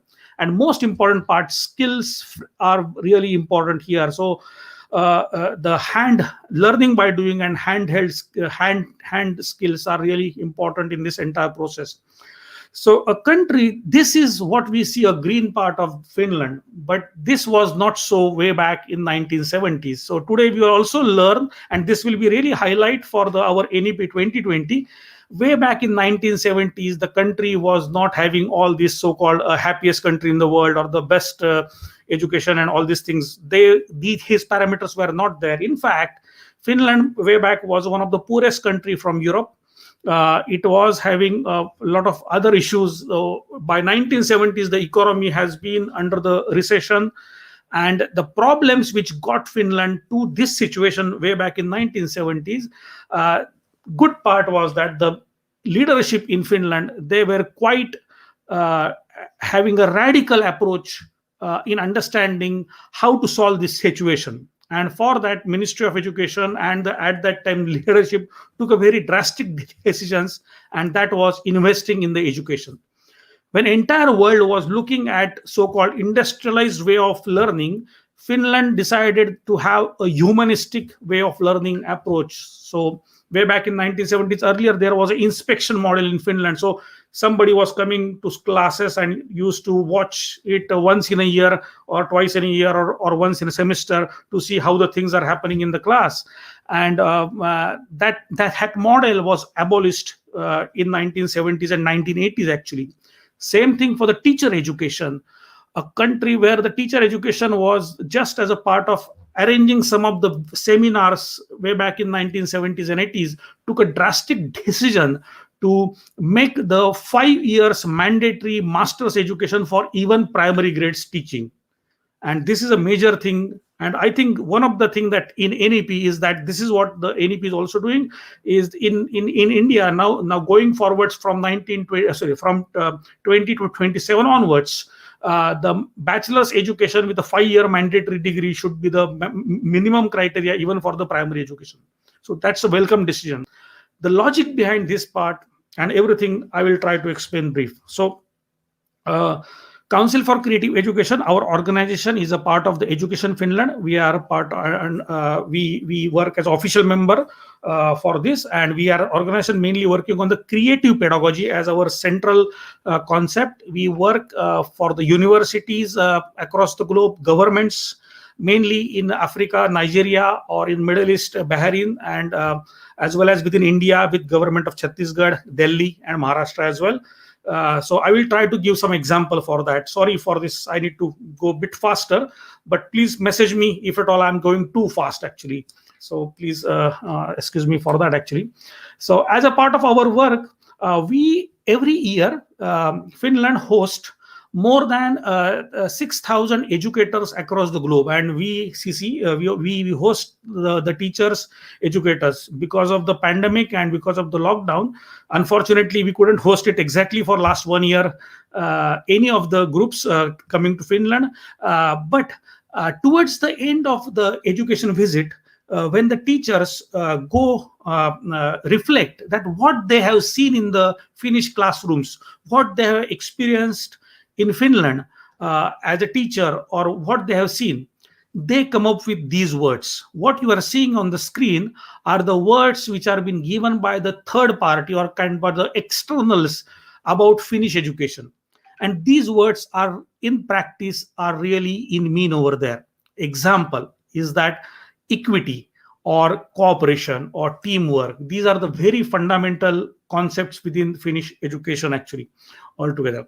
What I liked about the Japanese part as well as with other colleagues actually, they have really mentioned a concentrated. If maybe one of the let's say kind of misconception most of the teachers with whom I interact in many countries, they see that okay, if you want to learn about Japanese, then they would speak about technology, they will speak about science, they will speak about STEAM.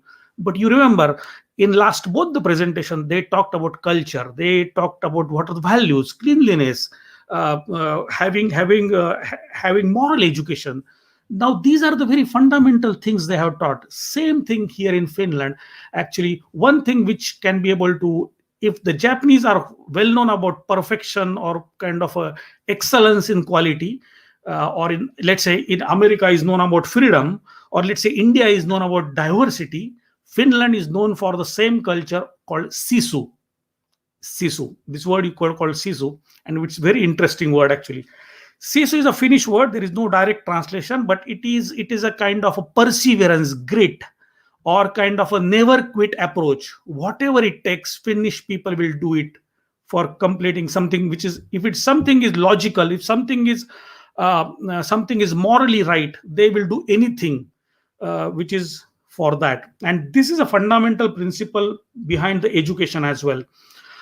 So the reason behind this part, way back in 1939, when Finland faced quite a massive war against Soviet at that time during Second World War, the entire world was looking at this as a kind of a cakewalk for Russia at that time. And the history has written a new, like Finland has given a new history turn, where Soviet did not even, like the war which was there only for 15 days planned, it stretched to more than 6 months, and Finland did not lose that war. The reason behind this is a never quit approach, or when everybody will stop thinking about this is good, the Finns will keep on struggling for that. And this is a fundamental principle behind the Finnish education as well, actually, how it is there. And that's where I came to the point way back in 1970s, when the world was going towards the so-called industrialization ways of approach. And as well as everything was so-called process oriented, everything was kind of a batch oriented. But the point was that actually it was kind of a process oriented. The Finland took a very drastic thing to make it more human oriented, and try to find some basic concepts, as I mentioned to you earlier, actually. So we try to see what exactly Finland did, and this information you can find it in Wikipedia. One of the interesting thing you can be able to see is a Finland's flag. It's a blue and white. Blue signifies water, because Finland has quite a huge number of more than 188,000 clean water lakes, drinking water lakes. And same thing with the white color signifies snow, as we all know. And that's why Finnish education is also close to nature, actually. So this is what the basic significance behind that part. So when I said to you that, okay, Finland has changed something drastically, for that we just need to know the brief about what was the education model before 1970s. This was exactly the model which was before 1970. You will see that on the left side it's an age graph, on the right side it's a grade graph. Even now in Finland, we don't have the formal education, so-called as a reading and writing education till age 7. We go formally to the grade 1 after age 7 only. And but earlier there were very little, let's say, freedom was there, because after age 10 there was kind of a cutoff that if you want to go to grammar school, then you have to have some kind of a qualification, or you need to pay some fees for grammar schools. This was way back in 1970s. But if you want to go to civic school, which is kind of you may consider as a vocational schools, which is hands-on doing, like if you want to become plumber, carpenter or something, then it was a majority of the population used to go there, because it was a free school and it used to generate the jobs immediately, or in fact you can be able to get the job immediately. But there was a problem, actually, and this Finland thought very early, actually. Finland is just a 5.5 million population, and at that time it was even lesser than this, actually. So every person counts. One of my friend, and he is a member of parliament from Tampere city where I stay, he says that, Hiram, if one person is unskilled here in Finland, that cost 1 million euro for a state. What does he means? That, okay, if at all he is unemployed or he is not skilled, then to put him in the system, we have to spend more on the unemployment benefit, his health, everything, and he is not producing anything for the state as a tax revenue concern. So what does this really mean? That the education is considered as here as a skill learning process, or life skill learning process, which can contribute toward the nation's productions. This is a very wide view which has been taken. And actually, still better than that, there is a bigger view, which I will come to the curriculum point of the school education in the next few slides only. So this is one fundamental thing. So the problem was that if you see that by the age 10, there is a you need to go to grammar school, which is very early. In many countries, I think in Germany, still you have to complete by age 10, you have to select between these two things, and it's a quite a pressure condition. Finland thought that this thing needs to be changed, actually. As well as once you go to one vocation, or once you take one stream of going to higher education, then you are more or less stuck to that part. This is the second problem with this part. So Finland in 1970s and 1980s changed this major change, where the comprehensive education till age of 16 become mandatory, and it was synchronized. Recently, Finland has also introduced a bill of making it till age of 18, or let's say matriculation. Everything is a compulsory, mandatory and free education. It is already there, but they have put some extra requirements for the high school, which is like age 17 and 18, 16, 17 and 18 as well. But you see here, this major change was been accompanied, and it took more than 20 years to make this first change for Finland. For such a small country, still it took 20 years. Reason because in Finland, and that's very interesting thing, even though Finland government changes, party changes, which is in power, still the strategy remains the same, because education strategy is at the paramount, and it is been driven not by so-called politicians, but it is run by the universities, researchers. And this is a fundamental difference actually. That's why Finland can really wait for implementing some policies for a very long time. And this is a one thing that we as in India should learn from Finland actually, that whatever may say, because anyway we are changing policy after 35 years. So and current policy, I really like it. There is a lot of things that we can learn from that, but one thing, there are some kind of areas where we are in a hurry to give the output results. Please think that okay, for some government it's a 5-year time, but for a country 5 year is nothing. We need to really invest time in really thinking what really works well. Second important point is that when the Finland changed this another structure in 1990s, and this is a final structure of education what we can see, because in the previous structure also there was a less flexibility. So what does this mean here is that after grade 10, which is the same year grade 9 here, after grade 9 you can choose between a senior secondary school, which is a kind of academic stream, and then you can put the vocational education, which is more of a hands-on learning by doing approach. And you may consider this as a kind of a vocational, means if you want to do something like a plumbing or kind of electrician, and not only that, but some practical business management studies or entrepreneurship, these are the right hand studies you can take. And if you want to go to some learning about history, academics, education, then you go more towards left part actually.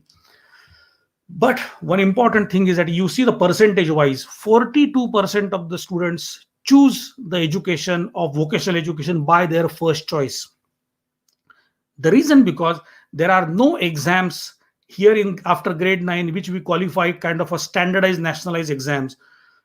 These are exams which happens at the school level or even at the class level, and students choose their career, and this career development part is not been done only on the grades or only on the marks or so-called part, but it is on your interest. This is passion.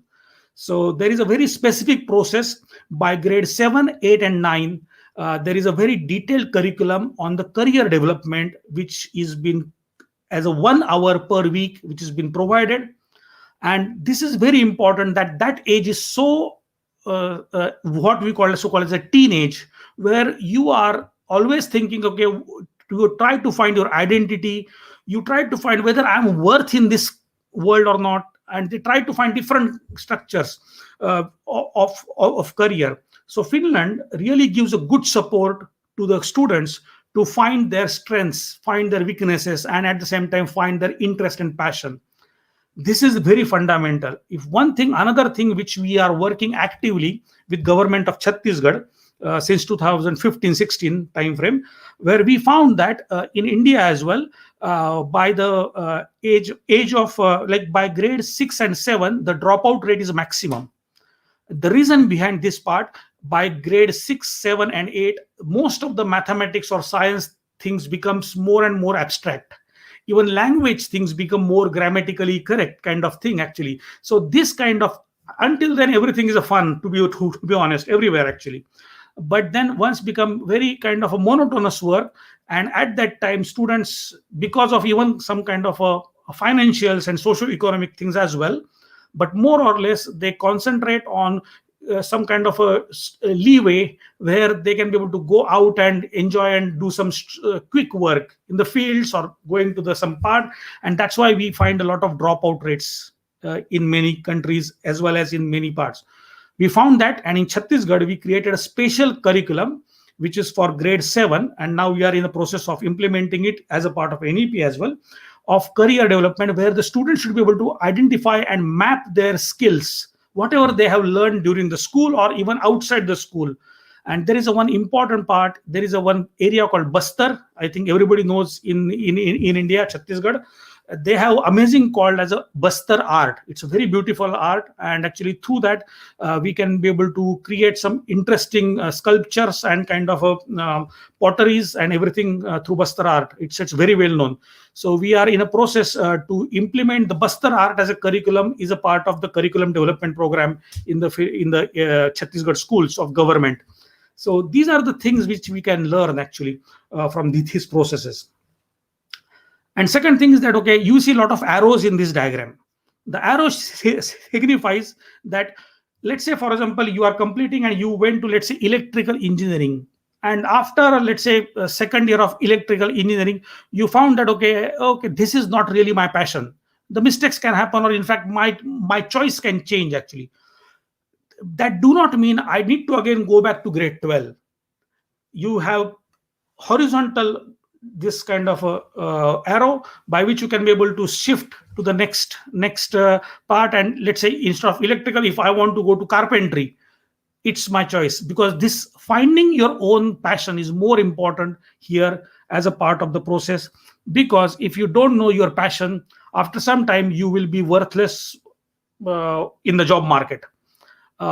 If you know your passion, then you can do some entrepreneurship, you can do some business, or even in the job market, you will be highly motivated to find the jobs for your liking. So this is a very fundamental difference actually towards education, which is here. But the change this I made, actually, I was telling you the history in last 15 minutes about how Finland has made a change. And this is the set of decades actually which happened. One thing you can see that in first 10 years, Finland was mainly concentrating on the methods of teaching. It was pedagogy, which was been at the paramount. NEP 2020, I think I'm really happy when the NEP first draft came into picture, was the major word was pedagogy and second word was skill. And this is where we have to really concentrate. Second thing is that then after that, Finland, after 20 years, then concentrate on the learning communities and networking. That's an important part. And if you see the last 10 years, they concentrated on the indicators of quality or kind of evaluation frameworks and so on. What does this mean is that, and this is what a major recommendation from us actually to NEP model is, that we are in a hurry to fix the examination models always. We think that once we fix the examination, that means we change the education. It's not the way actually. In fact, we have to first work on these processes so that we can say that, okay, we can go to the higher order thinking skills, where the education examinations can be fixed on that part. The reason behind this part in Finland, other than the education ministry or a labor ministry, we have one department called Department of Future. And that department always make a census of skills required for the country in next few years, in 10 years, 50 years, 100 years, or 200 years. If you have minutely observed the Japanese or even our Dutch speaker, they were always speaking about the skills connected to that part. And those were really soft skills, or so-called as a skills which are not being taught into the school education normally. And what they are really doing, it is a great job actually. Finland understood this part, and because of that, Finland changed its way of curriculum even after getting this feedback, that when the CEOs of the company understood that the future is not into the some called as a technology only, or getting science or mathematics right, but it is more towards of the active creative learning environment. International experience, multilingualism, critical thinking, creativity. These are the major important skills. And to address this feedback came to the education department, and that's why Finland implemented an approach which is more of a skill oriented rather than the content oriented. And that's why Finland put a very interesting curriculum. And this one slide will explain you the curriculum of Finland, where I was coming to the same point actually earlier. I said that, okay, it is not only about the skill or creating the growth for your country or national product as well, or not increasing the GDP, but developing as a human being and as an active citizen. And all these 7 transversal competences are being connected in each topic. If you take geography, history, chemistry, physics. Each topic is connected with this transfers of competences, and that's how the skill framework is been built along with the curriculum framework. One thing which why we started working in the field of creative pedagogy is mainly because once we came here, actually, when we saw that what is the real secret behind Finnish curriculum being so or Finnish schools become so amazingly successful, and the reason behind that part, this curriculum is so free and so creative, and the third part is the teachers have full autonomy to implement the curriculum. That means the teachers in Finland, we don't have the books printed by the Ministry of Education, but Finland gives the curriculum, which is a broad level curriculum, learning outcomes. And to implement the curriculum in practice, it's a teacher's responsibility to whether to get the book, which book, or even some teachers don't even refer to the books. They directly go to internet, they try to find the content. The important part, this learning outcome should be achieved in the manner in which they have. For example, for my son, actually, he is in grade 6. For him, it's Australia as a topic for geography, and for same grade, other class, they are having Africa as a geography study. But that doesn't mean, so content doesn't matter. What they are interested in, how the skills like thinking and learning to learn, how multiliteracy skills or how ICT competences skills are important here.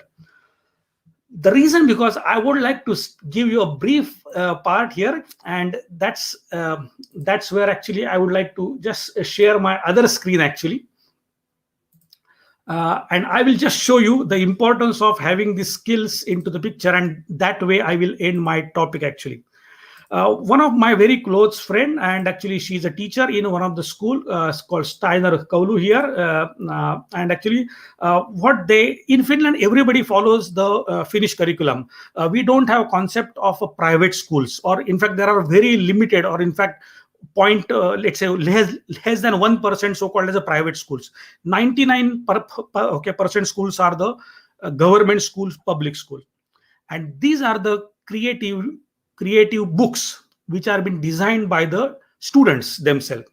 So this Mari Asurla, my teacher, she from grade 1, she start explaining them the history behind the, like for example, she tried to explain them the pictures, understanding about the colors, ideas about part, and gradually from grade 1 till grade 9, they start developing the pedagogy for the painting as a learning process. And this is what they can be able to achieve by the grade 7 and 8. They create their own books. This is a book about biology, this is a book about history, and so on. So they come up with their own part, and they learn through this as early as grade 1 to learn through the paintings, and they slowly develop this part.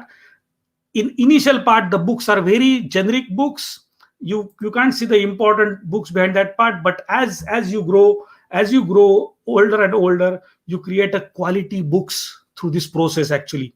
And this is where the real creativity parts in curriculum comes. The reason, because there is a lot of freedom and autonomy for the teachers, and that's one of the secret that the entire world should be able to read. Because of lack of time, I will stop here, but if there are any questions, I would be happy. I really appreciate your time for this, giving me time to present here. Thank you very much.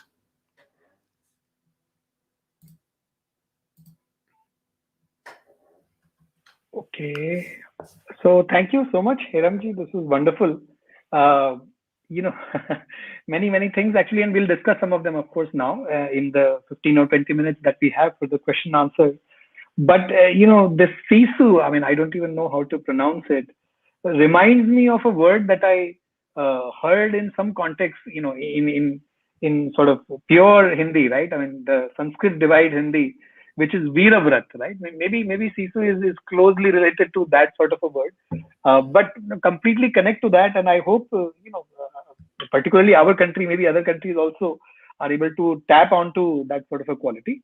The Department of Future, absolutely brilliant idea. I mean, I think it really takes a lot of guts, courage, and vision to have, a department and to name it as such, right? Because I think people can entirely take you for a ride and make a lot of jokes and memes if the department does not do well.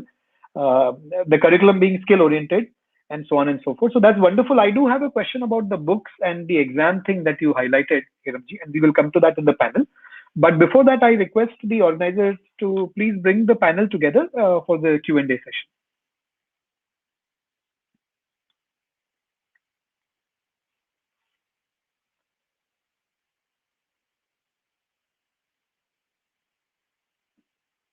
Okay, great. So welcome everyone. Welcome Dr. Mulay once again. Thank you for being patient and being a part of the entire proceedings. Let me begin with you, Hiramji. These questions are based on some things that we have got over WhatsApp, some things on YouTube, something that has come to my own mind, etc. But to begin with you talked about people developing their own books. So I did not really get that. Are schools developing their books, or are classes developing their books, or are students developing their own books? What exactly was this? Yeah. So the idea. Thanks for his question, and actually maybe I will elaborate this point more. The concept here is that normally in most of the education model, the end product is of more importance.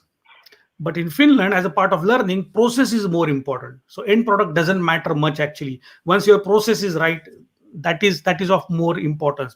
What does this mean is that students try to reflect on their ideas. They try to design some kind of their own imagination, because if there is a reference book, let's say take example of French Revolution. If you have a ready-made book about French Revolution, then you have preconceived notion that how the Napoleon look likes, and everything is fixed actually. But the once you have imagination to your put their part, then teacher can come up, okay, what happened way back in 16th century, this happened, and let's try to imagine and how Napoleons look like. Let's try to figure it out. So that's how the teacher creates an atmosphere of learning, and then students draws their picture, writes their comments, design their books, and that's how their assessment even happens for that. So it's a books that have been created by the students with the guidance of the teachers. This is a brilliant idea, actually. So, my own son, he's now in the 5th grade. He was so excited when he sort of wrote his first book, right? Very, very short book, of course, but I mean, very, very excited. And I think he learned a lot about language and so many other things while writing that, that book. So one thing before we move on to the other speakers, Hiramji, because you've seen both the systems, do you have one concrete example of things that schools in India can do learning from the Finnish example? One concrete thing, because teachers are a part of the webinar, and then they can probably, NEP does sort of intend at least to give some freedom to schools. So one concrete thing that people can try. Thank you. I think as a part of our work, we work with the government, state government, and as well as with the private schools. We are currently working with the CBSE schools and ICSE curriculum school in Pune, Bangalore, to develop the Finnish pedagogical approach and Finnish curriculum in their part. And there comes one important aspect which can be very practical. And one thing which we found is that referring to the curriculum. Because in many parts of India, we have found that teachers haven't read the curriculum. They have read the textbook. Textbook is not a curriculum. Its curriculum has a total different connotation for that, and this is where the real which is changed. And second thing is that, and for that I will quickly go through one very interesting, because picture will say more 1,000 words than the actually what I will speak. I will give a practical example of how the things have been happening into the part where we are working. You mentioned about Manishji traveling to Finland here, and actually we were hosting him here as a part of experience. And while hosting him, he also mentioned one important part is that this so-called as a kind of learning by doing is a one thing that India should be able to have it. And it was already there in the history. If you consider our ancient this education, Gurukul education, it was entire by learning by doing approach itself. There was no so-called as a theoretical approach to this entire process, and that's what we have mentioned. And to understand that part, when we work with the Chhattisgarh government, we come up with some very unique approach, which is called as active classrooms. I will come to that part just by showing some pictures so that you will understand this part. When we started working with government of Chhattisgarh, we found that there are many interesting things that the government is doing or the teachers are doing. They are very active. The state government is almost like the entire 35% population of Chhattisgarh is a tribal population. They are very active, physically energetic.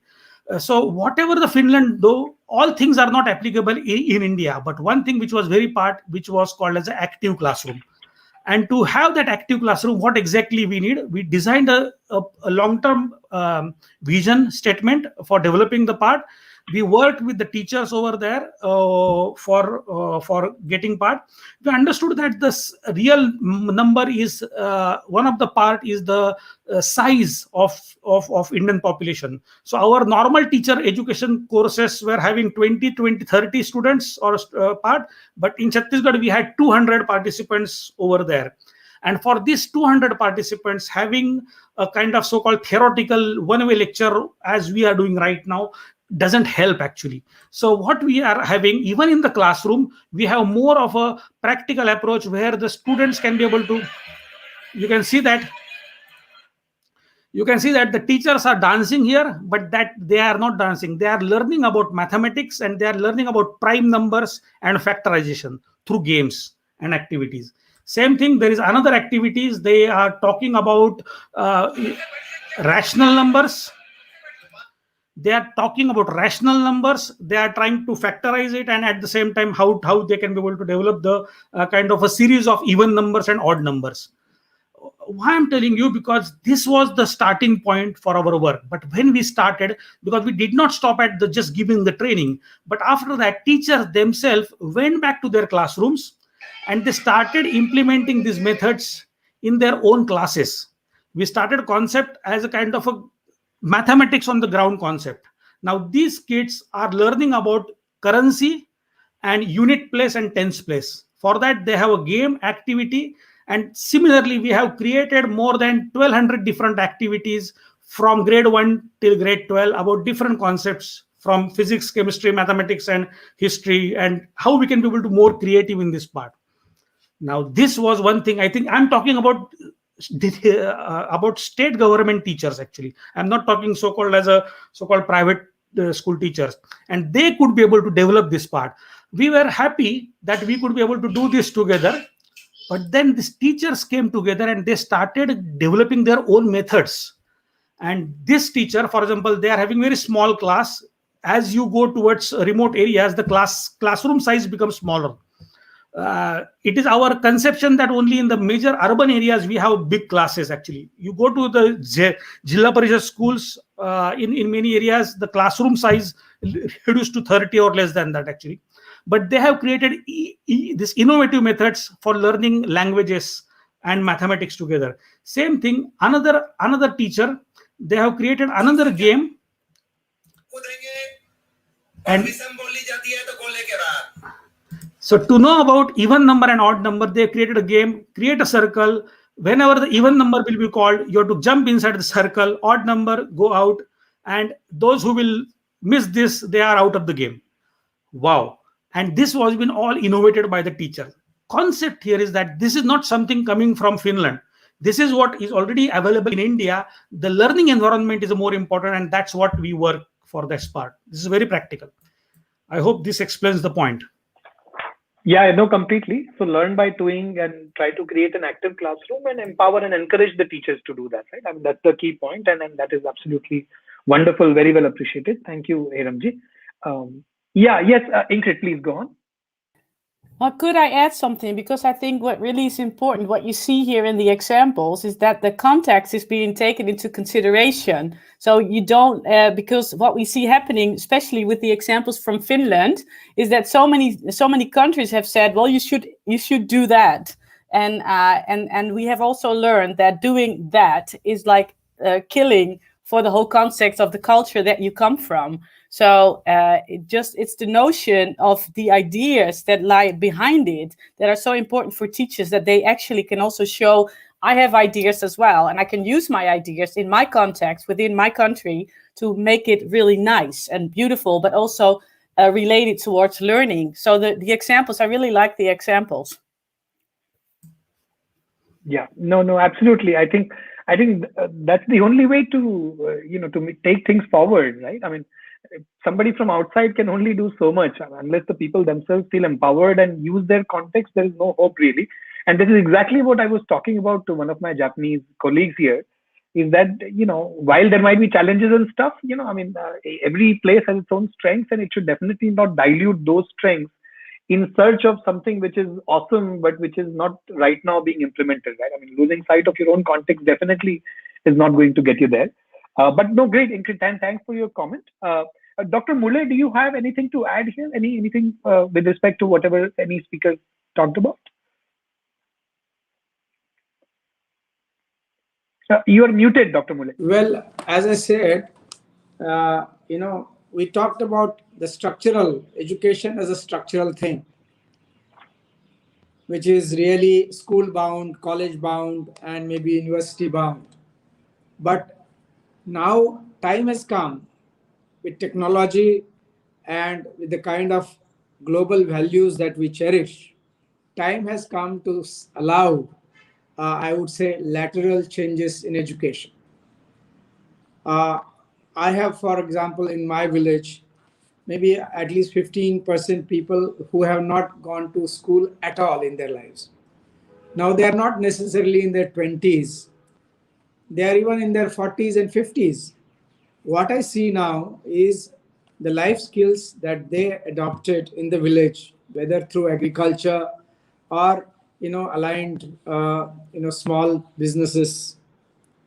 Now they are becoming out of, they are becoming completely irrelevant, giving the modern times. They need to adopt technology. They need to adopt fertilizers. Now, here, we cannot really connect education only to building the personality of a student or a child. We need to bring education out of, this. Why cannot a 50-year person join a class 3 in a school, and we create necessary, entrance or doors for that? That is my question, because I am not, all of you are directly inside the educational systems. But I am now canvassing an educational system which is open-ended. Of course, you'll have to develop methods, as I think Hiram has quite rightly made, and there are ways and means which he has indicated about improving and reforming the system from inside. And but however, I do feel that this is something that henceforth we need to consider. Now we say AI is coming and 50% of the world's workforce will be going out of jobs, will be thrown out of their jobs. How are we going to do that? By just simply creating individuals which are well endowed with knowledge, ideas. We need to also really get into, as I think the Ministry of Future, as a Department of Future, we need to strengthen these departments. We do have unprecedented challenges, both conventional, that is of inequality, poverty, including the governance issues, corruption, etc., etc. And you have new issues primarily focused on economic, what should I say, economic well-being. I'm not using the word growth or development, because that's not really how I see as economy should be viewed. Because this global emphasis on GDP and per capita income has brought us a very dangerous to a very brink of I would say humanity.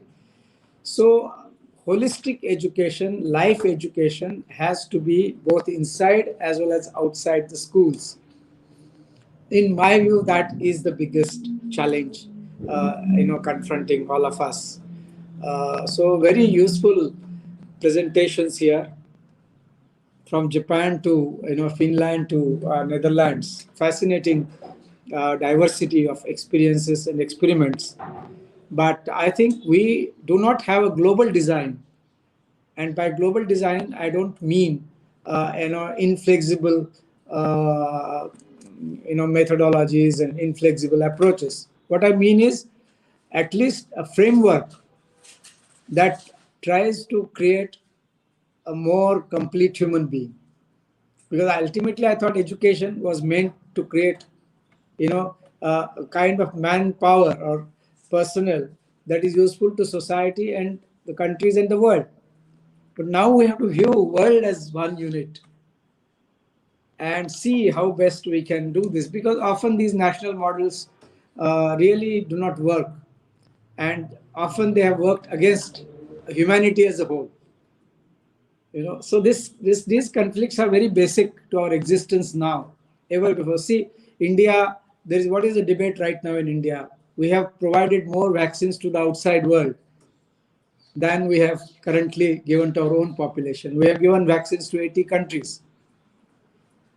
So these are interesting dilemmas that are coming in front of diplomats, thinkers, strategists. What is more important, and how do we really build a collective, humanity, or a united humanity? That challenge has to come to be tackled only through education. Correct. No, Dr. Mule, that's a great point. I mean, although I think the vaccine question is not just about the ethical dilemmas, a part of it is about that. A part of it also is about politics, I think. But beyond that, let me pose that question to Ingrid. Actually, so Dr. Mule here, our chief guest, he talks about inclusive education in the way of being inclusive with respect to age, with respect to everything, right? I mean, going all the way to people being able to attend the class or school even without having a certificate in place, right? That level of inclusiveness.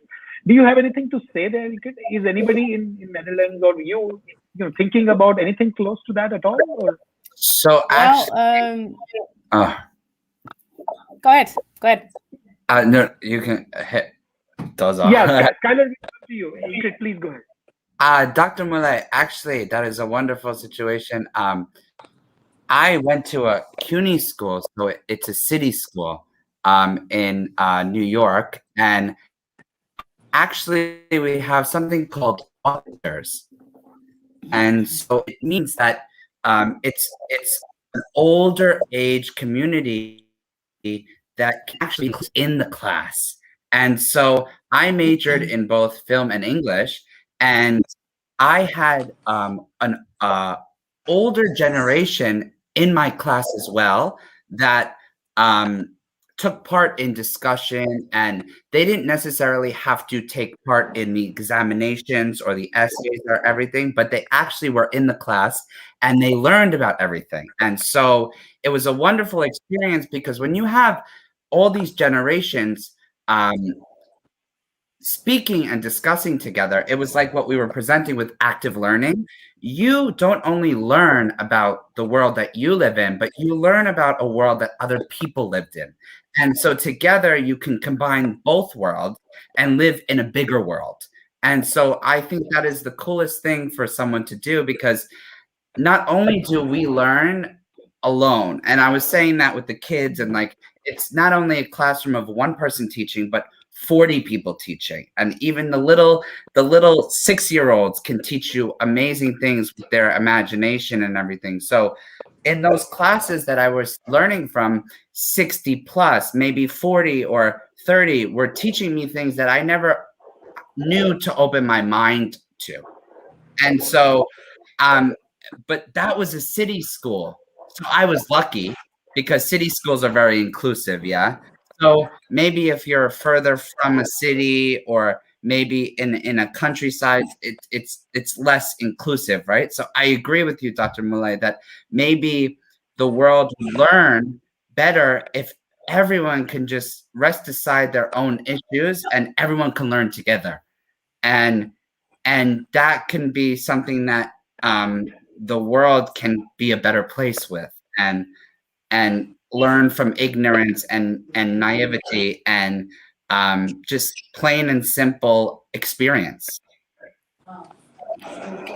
Sure. Thanks, Skylar. Yeah, Ingrid, please go ahead. Well, I can add to that, because before this job, I was the head of an element and teaching an initial teacher trainer program, and we opened up our school, our program, for teachers who were not teaching anymore, just for people who were interested. So I think in the Netherlands, what you would see is like they're like on a small scale, you would exactly experience similar things like I can't pronounce your name. I'm sorry. Like Japan is explaining. Yeah, but I think on a large scale, it would mean that we would have a vision together, also globally, in how we respond to what does it mean to have a health living and what does it mean to live together. And I think that's a challenge that every country faces. So how do we go along being so different, but also knowing that we have to live together in a certain way. But I think that's also the challenge. So that's on a smaller scale. You see a lot of challenges, and I see a lot of things going on, especially in the new schools that I talked about from 0 to 18 and further. So people come in, go out. We have schools actually here in the city where I live nearby that actually allows also working class and people who work in Amsterdam just to work there in that school and to be served by people with special needs and everything. So that's like an interconnection of everything.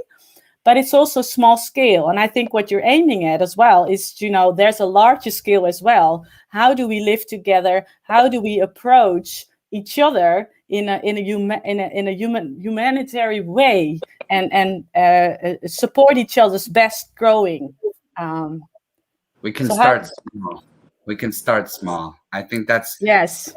Right. You can't just jump so large. You have to start small. And so this is good. Like a discussion like this is small, right? But voices are heard and people are opening their ears and listening. You can't just open up to the whole world. The population's too big and there's too many diversity thoughts. And so small is best. Small is beautiful. Yeah, Sengoku-san, did you want? Yeah, please go ahead, Sengoku-san. You are muted. Yes, and during this quarantine, because of coronavirus pandemic, like an online meeting like this has become very common. So that contributes to the diverse education, I think. I join every week. I join a session called the Global Classroom, which my friend organizes, and teachers and students from all over the world get together, and we discuss about about various issues. And every time, that's a very very big classroom about 100 students. But we discuss in a small breakout room, and every time that the members are different, so we got to talk to students from India, like Pakistan, Malaysia, Brunei, all over the world, and it's really fascinating to listen, to hear the idea of different countries and different age groups. Yes, as a teacher, I'm learning. Right. That's very true. Yeah. I mean, technology can enable this sort of a wider inclusion of all kinds of people. But there's a question for you, Sengoku-san, that I have from some people. What do you value most as a teacher from your experience and perspective? Coming from a sort of Japanese setup, what do you value most as a teacher? And if you could change your education system, what would be the top 1 or 2 things that you would like to change? Okay. Yes, there are various issues, and the number one thing I'd like to say is that everybody should speak out. Like everybody, they can practice saying their opinions. It's very we are very patient generally. So even though we have frustrations, we refrain from saying it. But if you want to change something, if you're not happy with something, it's your responsibility to say it. So if you don't say it, that means it's nothing change. So for teachers and for students, for everybody, to be responsible for their feelings and their words. Right. Sure. So being able to speak up, right? Essentially, that's the point that you're making. Yeah. Okay. Thank you. Right. Okay. All right. Thanks. Thank you so much. I think we are also running, sort of towards the end of the webinar. But Any last comments from any of the panelists? So I'd like to introduce Skylar, by the way. I think somehow, Skylar, we didn't get your videos, and so we couldn't really introduce you. But just so that everybody knows your your background. So Skylar Pascio, is that the right way to say your name? Yes. Okay. He was an English teacher at the same elementary school as Kitagawa-san, I think, and teaches from grades 1 to 6, and right now is a kindergarten teacher. Right? I think that's the basic introduction that I've got. I'm sorry if I missed out something, but I thought let me just introduce you. But yeah, anything to add from your side? One point. I'd like to add one short point is, people like us should undertake creating a directory of, organizations and schools which are involved globally in, experimental education or innovative education. That kind of a directory will help everyone, to share each other's experiences and learn from each other's experiences. Now, that's my simple suggestion. No, that's a great suggestion, Dr. Bull. I've made a note, actually. I have made a note of this, and I think we can do this. It should not be very difficult to sort of implement this. The internet offers us the possibility to do that, and I hope, at least in the respective countries that we have represented here, our panelists can also help us in doing that. Directory of experimental education, right? Great. Yeah. So Skylar, we were on you. Anything to add? Any final comments from your side before I go to Ingrid? It was gorgeous to hear Shizuku and Ingrid and Dr. Mulai and Professor Yu as well. And I think, as I mentioned before, small steps are a step to a greater future. And knowledge and insight is the only thing we can do. If you're naive and ignorant, sometimes Pluto or Socrates, one of the philosophers says, in order to acknowledge that you are ignorant allows us to learn. And so sometimes ignorance is not negative, nor, it stems from a point of being able to learn. And so as long as we are aware that we don't know everything in the world, we can learn from anyone and anything that gives us a word of advice or a sentence or a paragraph or even an essay. So I think this is a wonderful opportunity for strangers, friends, family to learn from. And so I'm so happy to be a part of it through Kitagawa Sensei and through all of you. I never saw your faces before. I never heard your voices before. And now today I did. So I think we can walk away with something that we didn't wake up knowing we can do. And some connectivity issues. Yeah. It's a wonderful world to know characters and to know voices and to hear theories. And you wake up every day knowing that you are ignorant to something that you can learn today. And I think that's important. People know that they know everything, but we'll never know everything, until we hear every voice and everything, and you can't do so. So you need to pick and choose. And it's wonderful to encapsulate every experience that you can. So I really appreciate this opportunity and all of your faces and all of your beautiful words and thoughts and minds that I can dissect. And ultimately, that's all we can do in this world is accept everything. Okay, great. Well, thanks a lot. Ingrid, anything from your side? Any final comments? Yeah, beautiful words. Thank you so much. I just wrote down, take time to know and see each other, because it's really important, I think, and appreciate what the other person can add towards your thinking, knowledge, even if you don't agree right away, because that's really important. And so connect with those who really have a heart for learning, and so together we can grow even better and really focus on how can we support our students to become great people in our society, because I think that's really important. So thank you so much for the opportunity to be here, and it was very nice to see you all. Thank you. Thank you. Okay, great. So thank you so much, everyone. And I'll make some concluding remarks. But thanks a lot for all your time and being patient all the way for 3 hours today on a Sunday afternoon or evening, depending on where you are. Thank you so much, and we will keep in touch with you to take this forward. Thank you. Okay, so as we near our conclusion, I just wanted to remind everybody that our next session will be on the 25th of April. And the theme there is again very interesting.